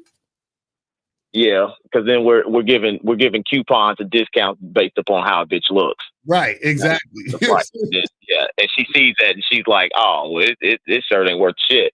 Exactly. That's what I'm saying. That's what I'm saying. So what I'm saying is you have to be the standard so that the woman acts right. That's what makes a woman act right. Because when a woman deals with a man, she says, "Shit, I can't change him. I can't act this way, or he's gonna get rid of me." And what happens is that all the other guys who are not him, most of these other guys who are not him, I don't want these knuckleheads. Like, yeah, I'll use them for attention. Yeah, I'll use them for money. Yeah, I'll use them to do what I say, but I'm kind of turned off. I actually am yearning for a man, someone with some structure, someone who's going to actually benefit me and make me feel like a fucking woman. And the only person who can do that is a man. And a man is the one who doesn't budge. You see how it all comes together?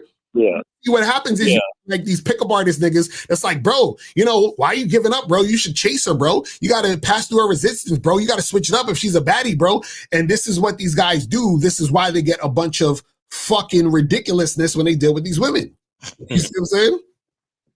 Yeah. Okay. I appreciate that. So really, it begins with us knowing our product, and we also have to believe in our product. Exactly. And then this is the key. What happens is that when you believe, then you end up knowing what was already there in the first place. You know what I'm saying? So essentially, you caught up to your own value. That's basically all it is. It's you catching up to your own value. It's like when people become woke. It's like a person realizing they're God. It's like, oh shit, I didn't I had no idea I was this valuable until I actually saw myself as that, believed it was I am, and then now I know. You understand what I'm saying? That's where it comes from. But what happens is when dudes is running around in circles and fucking being on that bullshit and trying to, lower themselves to get pussy and lower themselves to be a part of some shit that they shouldn't even be in. This is what happens. You see what I'm saying? God. Okay. I appreciate that. Yeah, that's all I want to know. I'm going to donate another 10 for some more free calls and all that. So I'll jump back on there. I'll let y'all later. All right, peace, bro. All right. We got and Emmanuel, we got 3 more free calls. So call up, guys. Call up. We got 239. You are on live with Locario Miles, name, age, city. How can we help you? And are you using the free call or are you supporting? You already know who this is. This Caleb 20 from Oh Bullshit shit, donated Caleb, what up, bro? $5. What's going on? All right. Yes, sir. Yes, sir.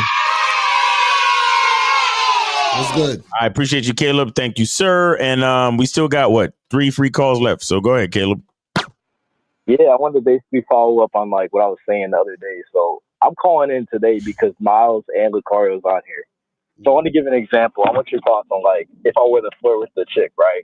I'm gonna give a scenario, and you let me know if I'm doing it effectively or not. All right, go ahead.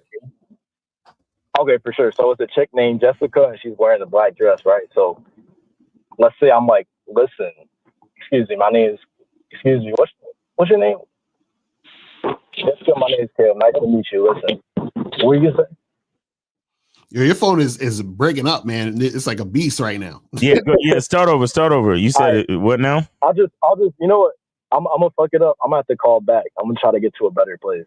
Okay. All right. So yeah, call back. All right, go ahead and call back. All right, so we got 718. You're on live with Locario and Miles. Name, age, city. Are you donating, or are you supporting, or are you using the free call? No, I donated to you, Miles. It's 13 weeks. All right, 13 weeks. Yeah. Hold yeah. on. So I was asked the question: is it a bad idea to set a date more than 1 week away from the day I set it? Because I set a date with this girl. She lives in PA, and I live in Brooklyn, right? So she was supposed to come out here, but she got into a accident. And No, she didn't. She said she's not gonna be right. She ain't getting no accident. She don't like you. Wait, hold on. So where'd you meet this girl on a dating app or something? No, I met her at a sex party. At the sex party, I had got some half from her, right? Mm-hmm. And we was just talking and chatting it up, and we exchanged Instagrams when she was leaving. So after that, you exchanged Instagrams? Yeah. So you met a chick at a sex party where everybody was already fucking, and she still just want to give up the Instagram. She don't like you. Go ahead. No, I didn't want to give her my number, so I gave her my Instagram. Why'd you not want to give your number? In the moment, I was like, let me just give her the Instagram for right now, and when we get to that, I'll just give her the number, but not right now. Oh my God. Y'all don't even have no reason why y'all be doing shit, but go ahead.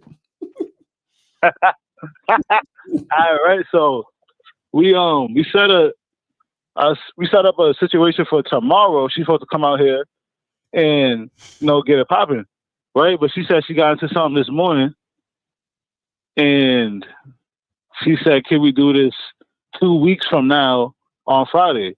And I was like, "That's kind." In my head, I'm like, "That's kind of far from now." But let me ask Locario since he's live right now and Miles, because they are. I would have told her. I would have been like, look.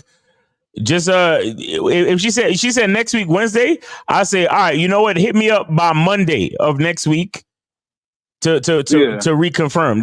That's what I would say to her. If she's serious, she got to reach back out. Right. Exactly. So if she's saying, "Oh, can we do whatever Friday?" Right? You say, "Hey, listen." Yeah. You this is what you should say. You say, "Hit me up on Wednesday, the Wednesday before," right? And then you say, "If I'm free, we'll make it happen." Yep. That's it. Okay. You see what I'm saying? All right. Because the thing is, a lot of times what happens is that, see, when chicks be flaking, sometimes they be bullshitting, right? Mm-hmm. And so the thing is, right? And so the thing is that sometimes what'll happen is that they're flaking because there's something else they're putting above you. Yep. You understand what I'm saying? So what it is that you don't want to make it easy for her to just get back in. You understand what I'm saying? So you want it to be like, listen, if you're trying to make something happen, hit me up this day. Especially she's like 2 weeks from now. Okay, cool. Hit me up on this day. If I'm free, then we'll probably make something happen. You see what I'm saying? And then leave it at that. So you tell her to reach out. And then you tell her that, you tell her to reach out, hit you up, and then you'll let her know if you're still free. You see what I'm saying? Yeah, because I was like, I set up a date today with some girl like 2 days ago to get drinks. And she hit me up yesterday morning, like, "Hey, good morning. My friend's birthday party's tomorrow, and I can't go. I'm so sorry." And I was like, "So she's putting that over me? So obviously, that's not even worth my time. Yeah, because her friend ain't gonna fuck her. You know what I'm saying? Like, right. That's what I'm saying. So that's what I'm saying. Chick, I'm telling you, women tell you shit without telling you shit. That's where you gotta go. That's yeah. And she didn't give me another day to link me, so I was like, yeah, that's quiet for that. Right. Exactly. So yeah. So you just thank you. All right. All right, bro. Appreciate you, man. Take it easy. Thanks for the support of the show. All right. And we also got 224. 224, you're on live with Locario Miles. Name, age, city. Are you using a free call or are you supporting? Yeah. Free call. Okay. Emmanuel Jackson. All right, two free calls left. Go ahead. How old are you? How old are you? How old are you? 23. 23? Yes. All right, go ahead. So my question was, can a woman hate you and still want to fuck you? Yeah, of course. Okay. Like thanks for calling. Appreciate you, bro. That was an easy question. Wait, hold on. You still there? Yeah, I'm here. What made you want to ask that question? Well, I have this. There's this girl that I see out frequently at the places I frequent, and almost every time she sees me, she comes up to me talking about "fuck you, Emmanuel," like sticking up the middle finger and all that shit, and talking shit to me for no reason. And so what? Oh, wait! You were just minding your business, and then a random chick just started cursing you out? Well, no, I mean, we had a conversation back a while back, and nothing really came from it, and so I just kept doing my thing, and then she's now because we see each other at the same place a lot, so every time she sees me at that place, her and sometimes she'll even get a group of girlies to come up and gang up on me and tell me they hate me and sticking up the middle fingers and shit like that, and then they'll go away and then they'll repeat the process. What kind of interaction did y'all have that first time? Right, that's all I'm saying. Basically, I was just talking shit, about how she wanted to fuck me and I wasn't interested in. What? Wait, so you had a conversation with her telling her she wanted to fuck that hey, you want to fuck me, but I'm not interested? That's what you told her? Yeah. So how did you get into that conversation about her wanting to fuck? Did she say to you, "Hey, I want to fuck you"? Did she tell you that? So it was a group of 4 of us, right? And so then I don't know if you're familiar with the thing called dirty macking or whatever, but we were all just kind of talking shit to each other. It was a really weird situation. We were kind of drunk, so there was alcohol involved. But then at one point, I was saying, "So you want to fuck me up?" Yeah. So basically, you were drunk and was talking a bunch of weird shit, and now this situation happens. Yeah. Bruh, come on, man. So you don't remember what you said to her? Not everything, but I do remember vividly there was at one point I was like, "Listen, you're just mad because you can't fuck me, even though you want to." And then she was just like, "Oh, fuck you. You're so sure of yourself and all this shit. I bet you have a little dick and all these great things." Yeah, stuff like that. And how old are you? Sound like you 16 with this. And so why were you hanging out with her in the first place? What was the circumstance where y'all were in the same place hanging out, drinking, and doing all this other stuff? Yeah, it was a group of 4 of us. Me, my boy, her, and her friend.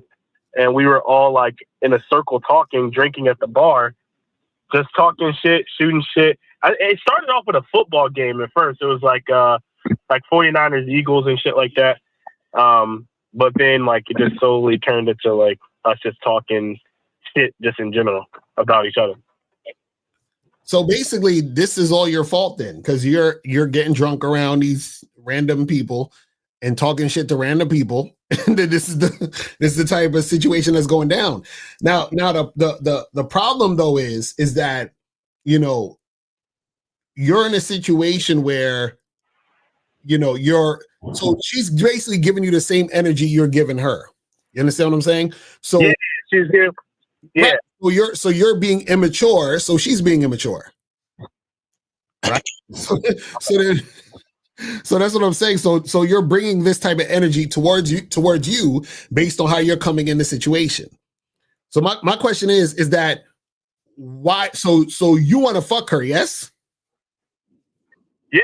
Now that I see her like kind of sober and she's kind of warmed up to me. She's kind of So then why'd you tell her you don't want to fuck her? Huh? Why'd you tell her you don't want to fuck her? I was really talking shit. I was just like.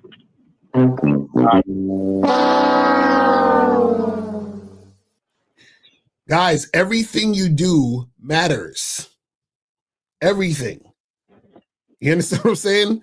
So you can't just say, "Oh, I was just doing this," and then try to scratch that from the fucking record. It doesn't work that way. Everything you say and do matters. You understand what I'm saying? You can't just be like, "Oh, forget that I said this or did this." It happened, so that impacts the interaction you have with the woman. You see what I'm saying? Yeah. You can't just be drunk. Oh, I was just talking shit. I don't know what the fuck I was saying, blah, blah, blah. Because that impacts how she's going to respond to you, how she's going to perceive you, and how she's going to be doing things. So at this point, you just need to charge that whole situation to the game at this point. You understand what I'm saying? Yeah, but I mean, it's like she still comes up to me. So it's like, it's not like I'm like actively reaching out to her or anything like that. It's like anytime she sees me, she's coming up to me. Doesn't matter. Doesn't matter. Because what I'm saying is that you created a situation for immaturity. So now what happens is that because that's the level that you're at, you feel what I'm saying? Then what that's going to mean is that let's say you and her get together, y'all hook up. And then let's say for whatever reason, she believes that, oh, well, this means more than what you think it means. And then that brings more drama to your situation. You understand what I'm saying? And the reason why that brings more drama to your situation, why? Because your level is immaturity. You see what I'm saying? So you're trying to get something happening, but you've already created or created a situation where immaturity is the premise of you and her's interaction. What do you think's going to happen if you try to smash and then she feels like it's something it ain't or something it should be, and then that's bringing more drama to your situation? Because remember, you're saying that you're just minding your business at this point. She's still bringing people over, cursing you out, doing all this other extra shit. Why would you want to deal with that type of situation? Well, when I say cursing you out, I mean she's doing it, but it's like playful manner. Like when she'll stick up the middle finger at me. Have you ever seen two people play fight and it turn real? Yeah. Exactly. So that's what I'm trying to get you to understand. What I'm saying is you've created a situation where it could potentially get to that. So what I'm saying is don't create those situations, but you created those situations because you was drunk and talking shit, thinking it didn't matter. That's what I'm trying to tell y'all. You see what I'm saying? So what I'm saying is y'all do things and y'all think, oh, it's not a big deal. And then it becomes a big deal later on. That's what I'm trying to tell you. You see what I'm saying? Because right now, you low-key think it's cute that she coming up to you cursing you out. Don't you? Yeah. Exactly. That's what I'm saying, man. So all I'm saying is that, listen, you can do whatever you want. I'm just saying that understand this is the type of shit that's going to come based on what you're doing now. That's all I'm saying. Because this is the thing. Remember, like I said, in any dynamic between you and a woman, somebody is submitting to someone else, right? Right now, this girl is submitting to you by being just as immature as you were being. You set the tone. But can I change the tone? No, it's too late, bro. That's what I'm saying. It's too late. It matters. So what, she's the only girl in your fucking city, bro? No. I be talking to other chicks and shit like that. So why are we so fixated on this one chick? I think it's an interesting. I've never had that dynamic where you're fucking someone that dislikes you in the sense of who you are as a person. So how many times have you told her that you wanted to smash? Once now. Never. No, once. What did you say? I was like, listen, all this frustration and anger that you have at me, I think we just need to get out of here, and so I can fuck it out of you. And what did she say? She was like, you wish you could fuck me.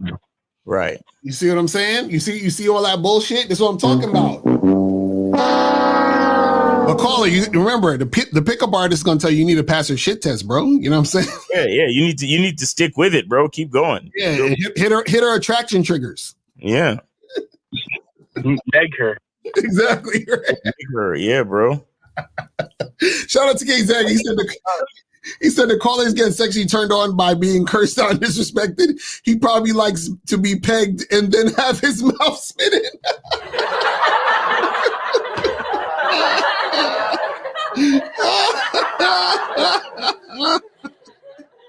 Yo, y'all gotta learn to stop playing with these women, man.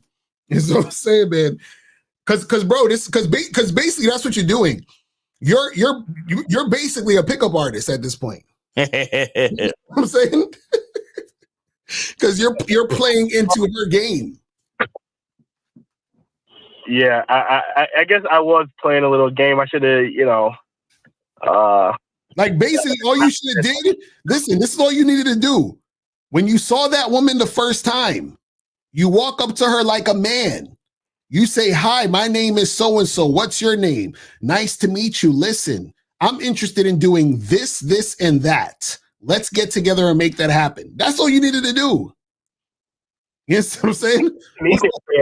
I couldn't do it because like she was like in an Eagles jersey that day. Oh my God, y'all niggas are the worst. All right, caller, we appreciate you, bro.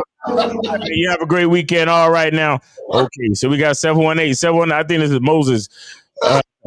Moses, what's going on, man? I donated to you, ref. I'm glad y'all got. All right, appreciate it, bro. Let me see. Y'all motherfuckers is wild. All right, I got you, Moses. Appreciate you, bro. All right. So what's going on? The reason why I called in just to say this one thing, and I'm gonna get off here.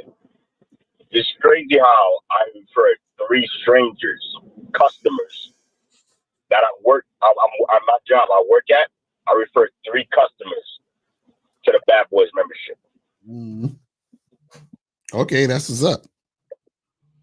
Yeah, I just appreciate that. Because what happened was, obviously I live in New York City, and what happened was, I do driving jobs. I pick up customers, and the area I happen to pick them up at happens to be in the area that has a lot of women at nighttime.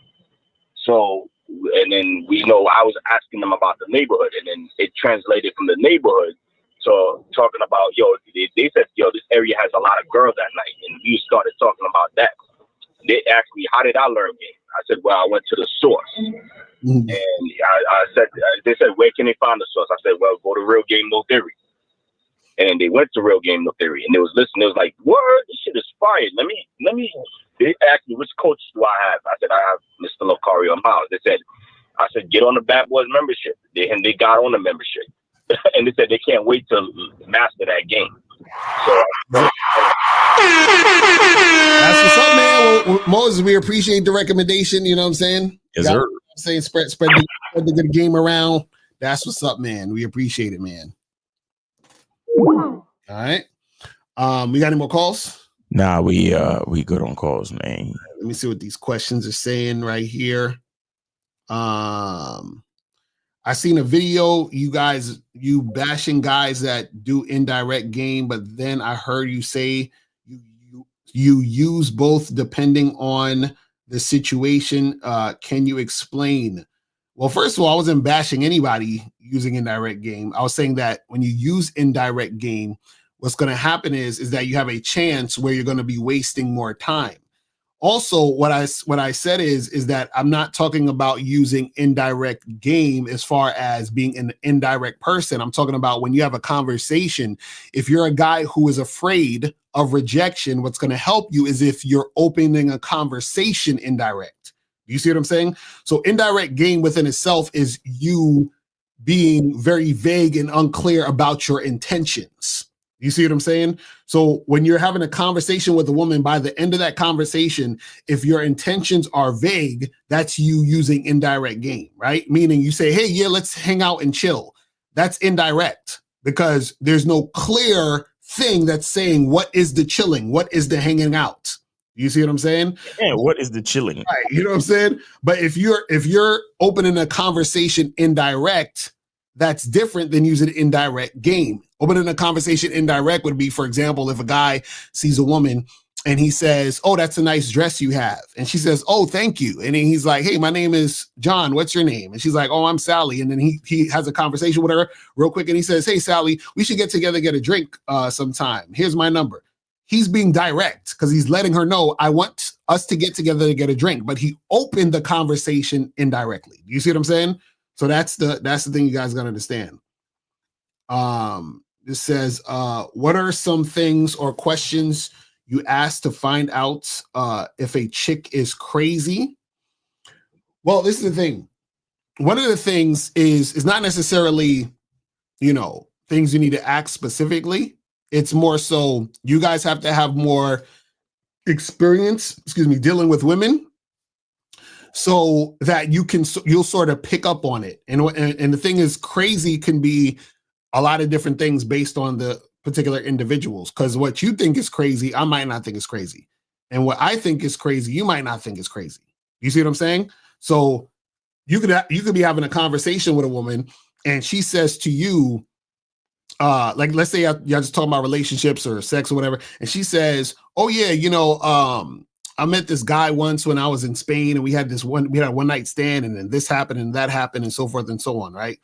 And you think she's crazy because you're like, wait a second, you had a one night stand? You're crazy. Your body count must be high. That's what you're thinking in your head. You understand what I'm saying? But that's because it's, specific to you in that situation. So it just all depends on that, on the particular person. Says, Miles, can I use your soaps as shampoos? Yeah, sure. Why not? Right. You could use the soaps to wash your hair, definitely. All right, let me see. So this says, and whatever you start an interaction with a woman, you will have to be consistent with it. If you start with money and resources, you will have to continue with money and resources, correct? Yes, exactly. And that's what I was saying earlier. Everything counts, just like the caller earlier, where he was starting out, talking shit, then he got to keep talking shit and doing all that other goofy stuff. You see what I'm saying? So why women ignore my calls? Because you ain't got no game, fam. It says, have a date tomorrow. How long should I wait to get sexual with a woman? And if she rejects me from smashing, should I end the date on the spot? DDT, this is why you need to get coaching or go to the Bad Boy membership, because everything you're asking is on the membership or it's within coaching. Right.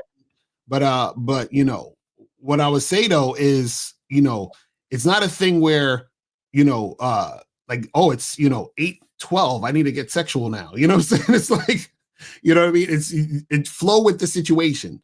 What I would say is sooner than later, but just in general, flow with the situation. And the thing is that you do want to flirt and build that sexual tension to see if the woman is actually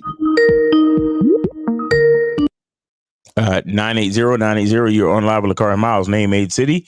Where did you send it, or are you using a free call? Hey, what's up, Miles and Locario? This is Israel, 25. Israel, Georgia, what's going on? Using a free call. All right, what's going on with you, bro? No, much better. I just got to reflect real quick. I'll be, straight to the point. So It's been 2 years and 1 month stuff in on the Bad Boy membership and Masculine Identity membership. Yes, first sir. off, and let me tell you, and for all those that are listening, like, just being on those memberships for 2 years, man. The vetting process starts from the moment you approach chicks, because I'm telling you, it's like, I don't just like, the vetting process doesn't just start after X amount of months. It starts from the moment, like you guys are always saying, like, everything that you do matters. Mm-hmm. It matters, and let's just say that has saved me from getting in situations that could go wrong. And then lastly, like, again, I love how you guys talk about the numbers game and approaching And I mean, how could I put it? Long story short, just playing the numbers game, it opens you up to so many more opportunities and different women. Like, I remember I was meeting somebody, an old friend of mine, at a mall because he was coming in town, and I was approaching a bunch of chicks, right? And then I met this beautiful woman from Kazakhstan, that's like in Asia somewhere. Long story short, nice and pleasant, even though My that wife. didn't go. Oh, go ahead. No, go ahead. Yeah, I'm sorry. Yeah, even though that didn't work out, guess what? Like, everything, went smooth, and, a great interaction. Mind you, I was talking the way I talk, being very extremely direct. It's like, even after that, as soon as she walked off, I was approaching another woman that was sitting down that, saw me talking to that woman and trying to approach her. And she was from Bosnia. So it's like all those that are getting their passports and whatnot to try to go to different countries, you don't need to do that shit. If you were to approach more women, you might actually find those women that you want to go to those said countries that are already here in America. Right. And so it's like, what are we talking about, man? Right. So I just want to, give you guys, your credit, your cigars and whatnot. And yeah, I mean, this is very powerful stuff. Hey, appreciate that, man. Thanks for recognizing that. We appreciate it. Easy, brother. What's up, man? All right, we got 773. You're on live with Locario Miles, name Aid City. Are you using the free call or are you supporting the show? Hello, you guys hear me? Yeah, we got you. Okay, I hope everything is all well. Game Kings, Miles, and Locario, Kelly Moore, bro. Long time. Hope all is well. I hope y'all got Kelly Moore, what's going on, man? Long time, bro. How you been? everything is well, bro. I'm blessed. How old are you again, just for the record? Oh, I'm 32, bro. And also, Locario, I don't know what's going on. I tried to send a donation. It keeps backfiring on the Cash App. Are you, I don't know what's going on. You sending it to Miles in the game? Yeah. Really? Oh, I don't know. $sign Miles in the game. Oh, man. Well, let me have a try it again. You know what? We got a free call. Go ahead, brother. Go ahead, man. Go ahead. What's going on? If you want, you can send it after. Go ahead, bro. Because you're a long time supporter, so let's get it. Yeah, well, appreciate it, Miles and Locario. Hope all is well, bro. Just first of all, I want to wish you guys a happy Super Bowl weekend. I'm gonna be a bandwagoner this year, bro. Go. Oh see. yeah, right. You a football nigga, right? Happy Super Bowl to you too, bro. Thanks. Right. Oh yeah, that's this weekend, right? This Sunday, right? Yeah. Crazy. Yeah, that's a Sunday. But I just wanted to call and wish you guys and keep doing what you guys doing, bro. It's kind of like a situation going on with the Chiefs with all the haters they got going on. But when you've been great for so long, you're gonna have haters, kind of like what you guys been doing for so long. You see what I'm saying? When you've been succeeding as dating coaches for so long, you're gonna have a lot of haters and shit. Facts. Saying that they're saying that you guys are paying guys too much or some shit. They're not willing to pay for the game. But hey, when you've been succeeding for so long, you're gonna have people that's gonna tell you, hey, look, what he's doing is fucked up. These dating coaches are scam artists and all of that shit. But on the flip side, you got people that's been paying for the Bad Boy membership and succeeding. So just wanted to. Hello? Yeah, we still here. Yeah, just wanted to tell you guys keep doing what you're doing. Happy Super Bowl Sunday, bro. Hope all is well. All right. Hey, appreciate you, brother. Good to hear from you. All right, Kelly Moore, man. Long time, man. Be safe out there, brother. We appreciate it. All right. Hey, y'all too. All right, good to hear y'all, Miles Locario. Yes, sir. Take it easy. All right. So I'm going for Philadelphia, just because everybody going for. Oh nah, bro. Fuck all that. I gotta go for what everybody's not going for. Nah, Kansas City, man. Mahomes is the next Brady all day. Let's get it. Man. But not I don't even know who's on the Eagles. I don't even know. Right. And Taylor Swift's boyfriend is on the Chiefs, so for all my Swifties. Happy Super Bowl for all my Swifties.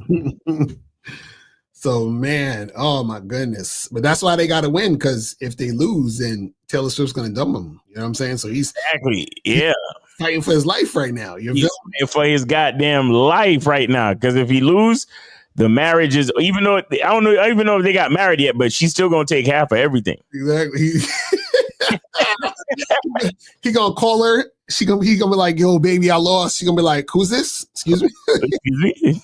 I don't talk to losers. This phone doesn't recognize loser numbers. Loser.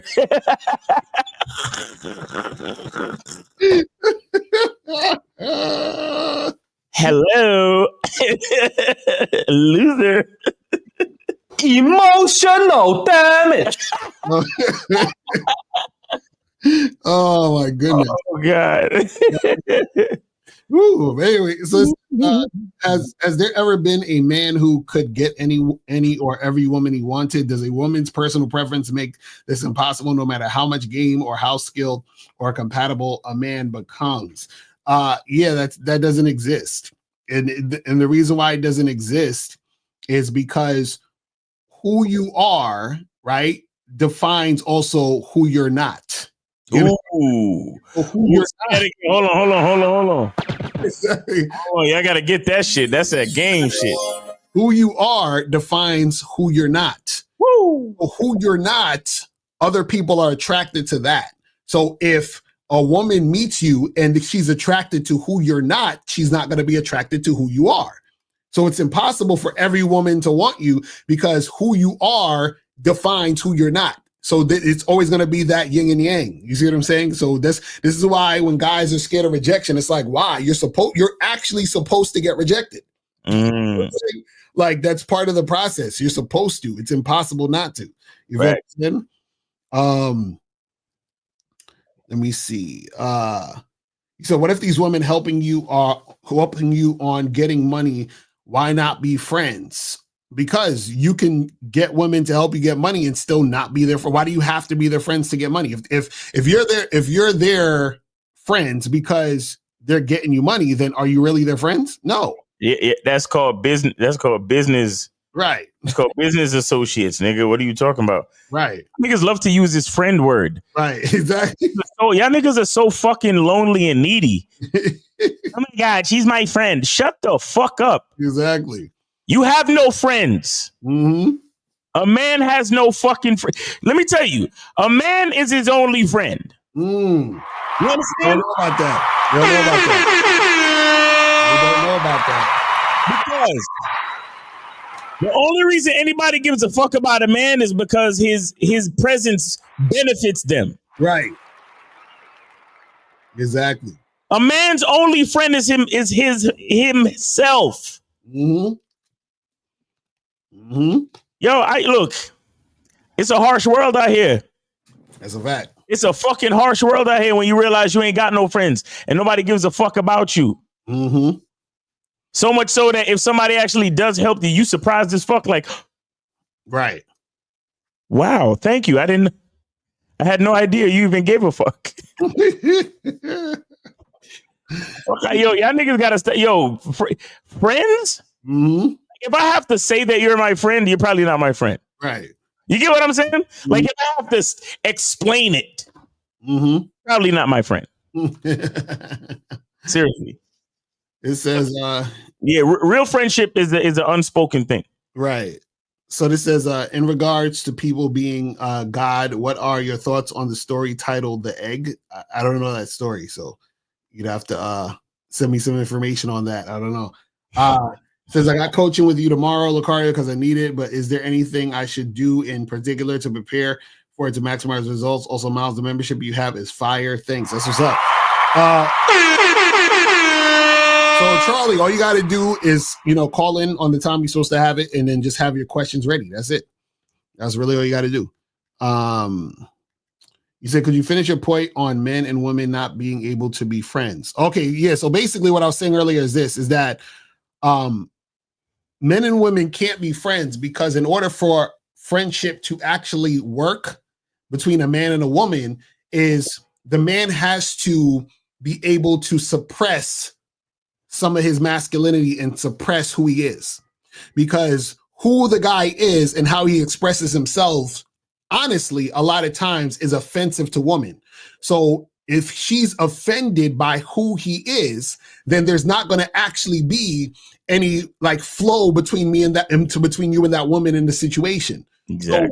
So how can you be a woman's friend when she's trying to tell you you're wrong for thinking and saying the things you say? It's impossible. So I'll give you an example. If you chilling with your female friend and you say, damn, that chick over there is bad, I fucked the shit out of her. You understand what I'm saying? I'll fuck the shit out that bitch. Right. Well, why do you gotta be so vulgar? Why do you gotta call women bitches? You know, why you gotta be so misogynistic? You're a dog. You're a So now you get into an argument with your female friend, and he like, listen, shut the fuck up. I say whatever I want to say. And then now she start crying because you told her to shut the fuck up, and now you got to console her. It's just, you see what I'm saying? The dynamic is not, it's impossible. Right. You see what I'm saying? So a lot of times what happens is the friendship between men and women are usually like guys in the friend zone, guys who are, usually the type of guys who are gonna play boyfriend without actually being her boyfriend. You know what I'm saying? And guys who are sort of just waiting in the sidelines and then just sort of say that the girl's their friend so that they don't feel like a sucker for wasting their time hanging out with her. Yeah, like that guy that called earlier that said he got a 13-year fuck buddy, and she be calling him up to talk to guys she don't like. Right. Shout out to Phoenix. Because yeah, exactly. Because those guys that are hanging around her, they on that friendly shit. You see what I'm saying? They on that friendly shit. Let me get some of these questions and we're gonna wrap this shit up. Where was we at? It says, imagine if every single woman approached you, told you yes. Wouldn't that cause you to lose your mind? Is that why you say rejection is actually a good thing? Absolutely. See, this is the thing. You know what the funny part is? Is that if every woman told you yes and you can get every chick, right? What happened is after a while you would indulge, at first you would indulge and be like, oh, I can just fuck all these girls. Then what happens is that it's going to get old. And then you'll end up feeling a certain type of way because part of what makes you interacting with the woman and getting the woman that you want worthwhile is because there's a chance that things can't work out. You feel what I'm saying? That's what makes it worthwhile. You see what I mean? And so if you're able to make, just to get whatever, then you actually would feel some type of way because even, for example, women generally on the front end have an easy time being able to get sex, right? They have a hard time getting non-sexual attention and guys to give a fuck. And so what happens is that this is why a lot of times women feel some type of way, not because a lot of guys think, oh, because they're just fucking all these guys. That's why they're all over the place. No, they're all over the place because they have a hard time keeping guys interested after fucking. That's really what it's about. Like they don't have a problem fucking, right? But what happens is that the thought of, damn, well, I'm getting all these guys that come through, have sex with me and then leave, right? That fucks with their psyche. Because they're like, well, what's wrong with me where the guy doesn't want to stay? So that would be the same thing with you. A lot of guys who actually can hook up with a lot of girls have that same feeling. You have guys who are players, the guys who have an easy time hooking up with girls, but they have a hard time retaining. They feel the same way. They're like, damn, I can get these chicks. Just like Shaughnessy just called up. Why do you think he was simping and trying to get this girl to be his girlfriend? Right. He has an easy time getting sex, but he has a hard time retaining. You see what I'm saying? So that's the thing. He has a decent catch hand, but a horrible keep hand. Exactly. This nigga's he got to be a troll. He said, can you guys stop sexualizing women and speak to them in a respectful manner, please? It's rude and disrespectful. That nigga's trolling. Says, okay, is there an email I can send you a link or something? Because there's a bunch of versions of the story all over YouTube. Yeah, just hit me up at Ask Mr. Locario at Gmail. Just send it to me there and I'll check it out. Yeah, that's pretty much it, man. We about to wrap this shit up, man.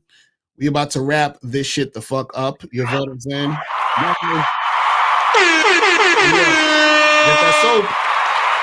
Remember to get your soap 20% off. 20% off. All you got to do is when you go to the checkout page, type in LOVE, love, in the discount code box and get 20% off on your soap, man. That is Masculine Identity soap and all the Cunningham soaps, the lavender, the rose, and the mint, the lemon mint. All right. So make sure you guys take advantage of that. And that sale is going on until February 14th, until Valentine's Day. So make sure you guys take advantage of that, man. And yeah, man, what's going on? What's going on with the Bad Boy membership? What's that new program you got? So guys, make sure you get on the Bad Boy membership. Check out this program, the 7 stages of a long-term relationship. Make sure that you guys get that. And also, you know, we got other programs on there too. This other program, 7 Powerful Strategies to Eliminate Your Fear of Rejection. Also, 15 Ways to Open a Conversation with Women. Also, No Second Dates, 10 Signs the First Date Should Be the Last. Also, How to Not Get Emotionally Attached to Women. Also, First Dates That Lead to Sexual Attraction. Also, 10 Rules for Giving Women Your Time and Attention. Also, this other one, 7 Hidden Manipulative Tactics Women Use to Control You. Damn. Also, the 5 Categories of Women, the Correct Way to Choose Women. You feel what I'm saying? So all of those on the Bad Boy membership. And make sure you guys go to Masculine Identity to get the Game Kings 2 Definition of a Man documentary. Get that shit. You guys can get this documentary right the fuck now. If you guys do not have this documentary, you are slipping. Facts. Flipping. You feel what I'm saying? So make sure you guys go and get that shit cracking. So sure. yeah. And in that movie, you got appearances by Steve the Dean, right? Mr. 1950, Ron Wills, Boss Mac, of course, Taekwondo, King Dre, K Zaggin 20, Mr. Locario, and Miles Cunningham. So make sure you guys go get that, man, because it is super duper dope. And shout out to everybody that was at the screening in Miami. That was a fire event, man. And shout out to everybody that came out to the seminars and all that stuff in New York and Vegas, man. That was extra dope. Yeah, man. So guys, make sure you take advantage of the soap sale. 20% off. Just type in LOVE, type in love on the discount code. Go to masculineidentity.com to get your soaps and all that. Yeah, appreciate y'all, man. Y'all have a great weekend. Oh, check us out tomorrow, 1:30 Eastern time. The Manhood is a Skill Set Show. Lucario, you going live at 5? Yeah, live at 5. We're gonna make that happen. Lucario going live at 5 tomorrow, and then of course Sunday. Super Bowl Sunday. Super Bowl Sunday. Make sure you check us out. Real Game No Theory, 12 noon. Shout out to 1950, Steve the Dean, K Zaggin, Lucario, and myself, man. Always, check us out, man. The show is always hilarious, man. The callers be crazy. We be spitting that game, man, giving y'all life game, bitch game, you know what I'm saying? Dating game, sex game, stroke game, all that shit, man. Make sure you check us out. So, the Real Game No Theory. Make sure that you guys tune in to the Super Bowl and don't get mad at Kendrick when he can't perform Not Like Us. It's not his fault. Oh shit. It's not his fault. Just give him some grace. It's not his fault. They told him he can't say pedophiles and minors and right. It's not his fault. Blame Drake. Blame that light-skinned nigga from Toronto. You know what I mean? Blame that light-skinned Canadian nigga, man. Yo, Kendrick should basically go on stage and be like, listen, they told me not to play this, but fuck it. And then he just go do the whole song. Yeah. Yo, they told me not to do this, but I see dead people. Exactly. Yeah. Yeah, she'll be crazy. I love a boy, certified.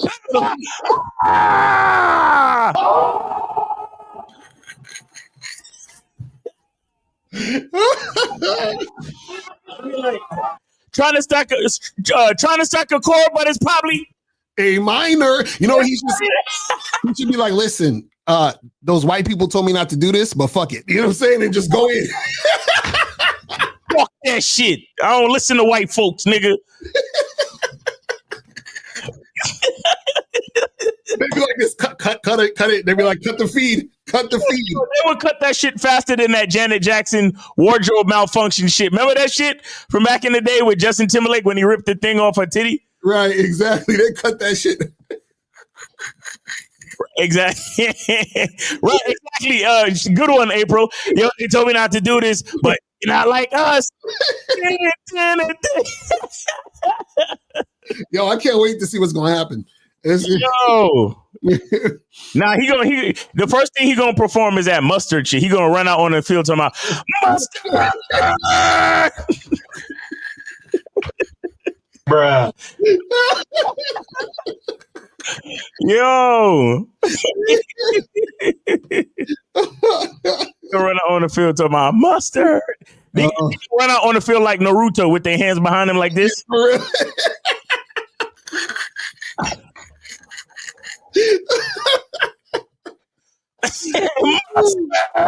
Yo. Yo, oh man. I can't wait. It's gonna be crazy. It's gonna be crazy. It's gonna be crazy. Kendrick gonna do the Not Like Us and the Eagles gonna win. It's gonna be a great night. It's gonna be great. Yo. Oh man. All right, people. So listen, man, we appreciate y'all tuning in, man. We gonna holla at y'all later.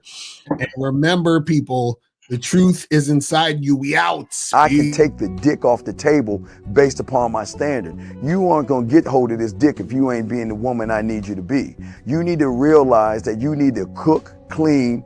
You gotta understand that you're not the only woman. And if you can accept that, that's fine. That's just the beginning, because you gotta work hard for me, because I work hard for me. So that means if you get with me, it's not gonna be easy street, because I need to be satisfied, because it ain't no happy wife, happy life bullshit. It's happy Steve, happy Steve. Being strong with self, understanding who you are, is the biggest defense to bitch ass weak men. And there's no excuses for the men not to be strong. But see, there's so many forces. And then so many men are embracing weakness. I can't stand weak men. Like I don't like to talk to them. It's hard for me to talk to these losers. I've always been a winner at the winner's table. You know, I believe it's a sin to impregnate a woman who can't raise a child, you know, or impregnate a woman who's not fit to be a mother. And I think we have a responsibility in what we see today in these weak ass little feminine boys. I can't tell another man what to do, but I can't dress feminine. I can't wear nail polish. It's just something that I can't do. Why?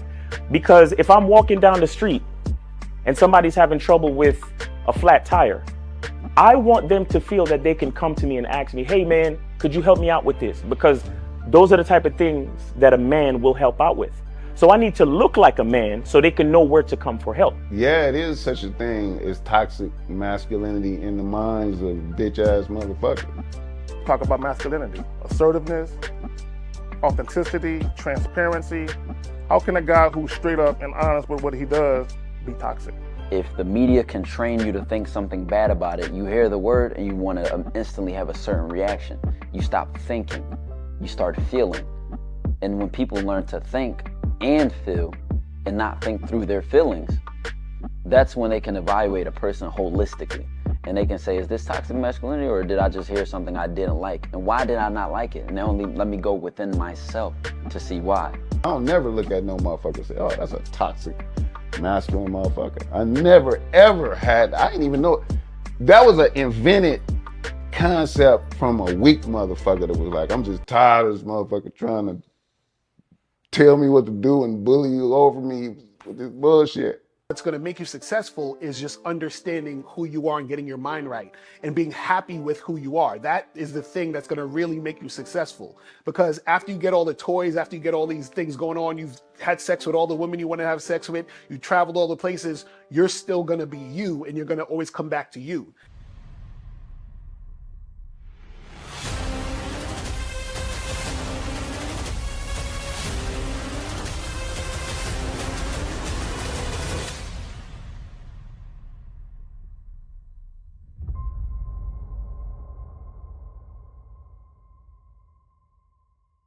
Why do I do this? Why are we even doing this documentary? I want guys to be in the best position possible. There's no way that I'm raising my voice or calling you a bitch ass nigga because I'm trying to hurt your feelings. I'm calling you a bitch ass nigga because you're doing bitch ass nigga shit. And if you continue doing bitch ass nigga shit, you're going to end up in bitch ass nigga situations. You get what I'm saying? So when I call you a bitch ass nigga, trust me, it's because I love you. Game Kings 2, the definition of man, is out right now. Click the link below or go straight to masculine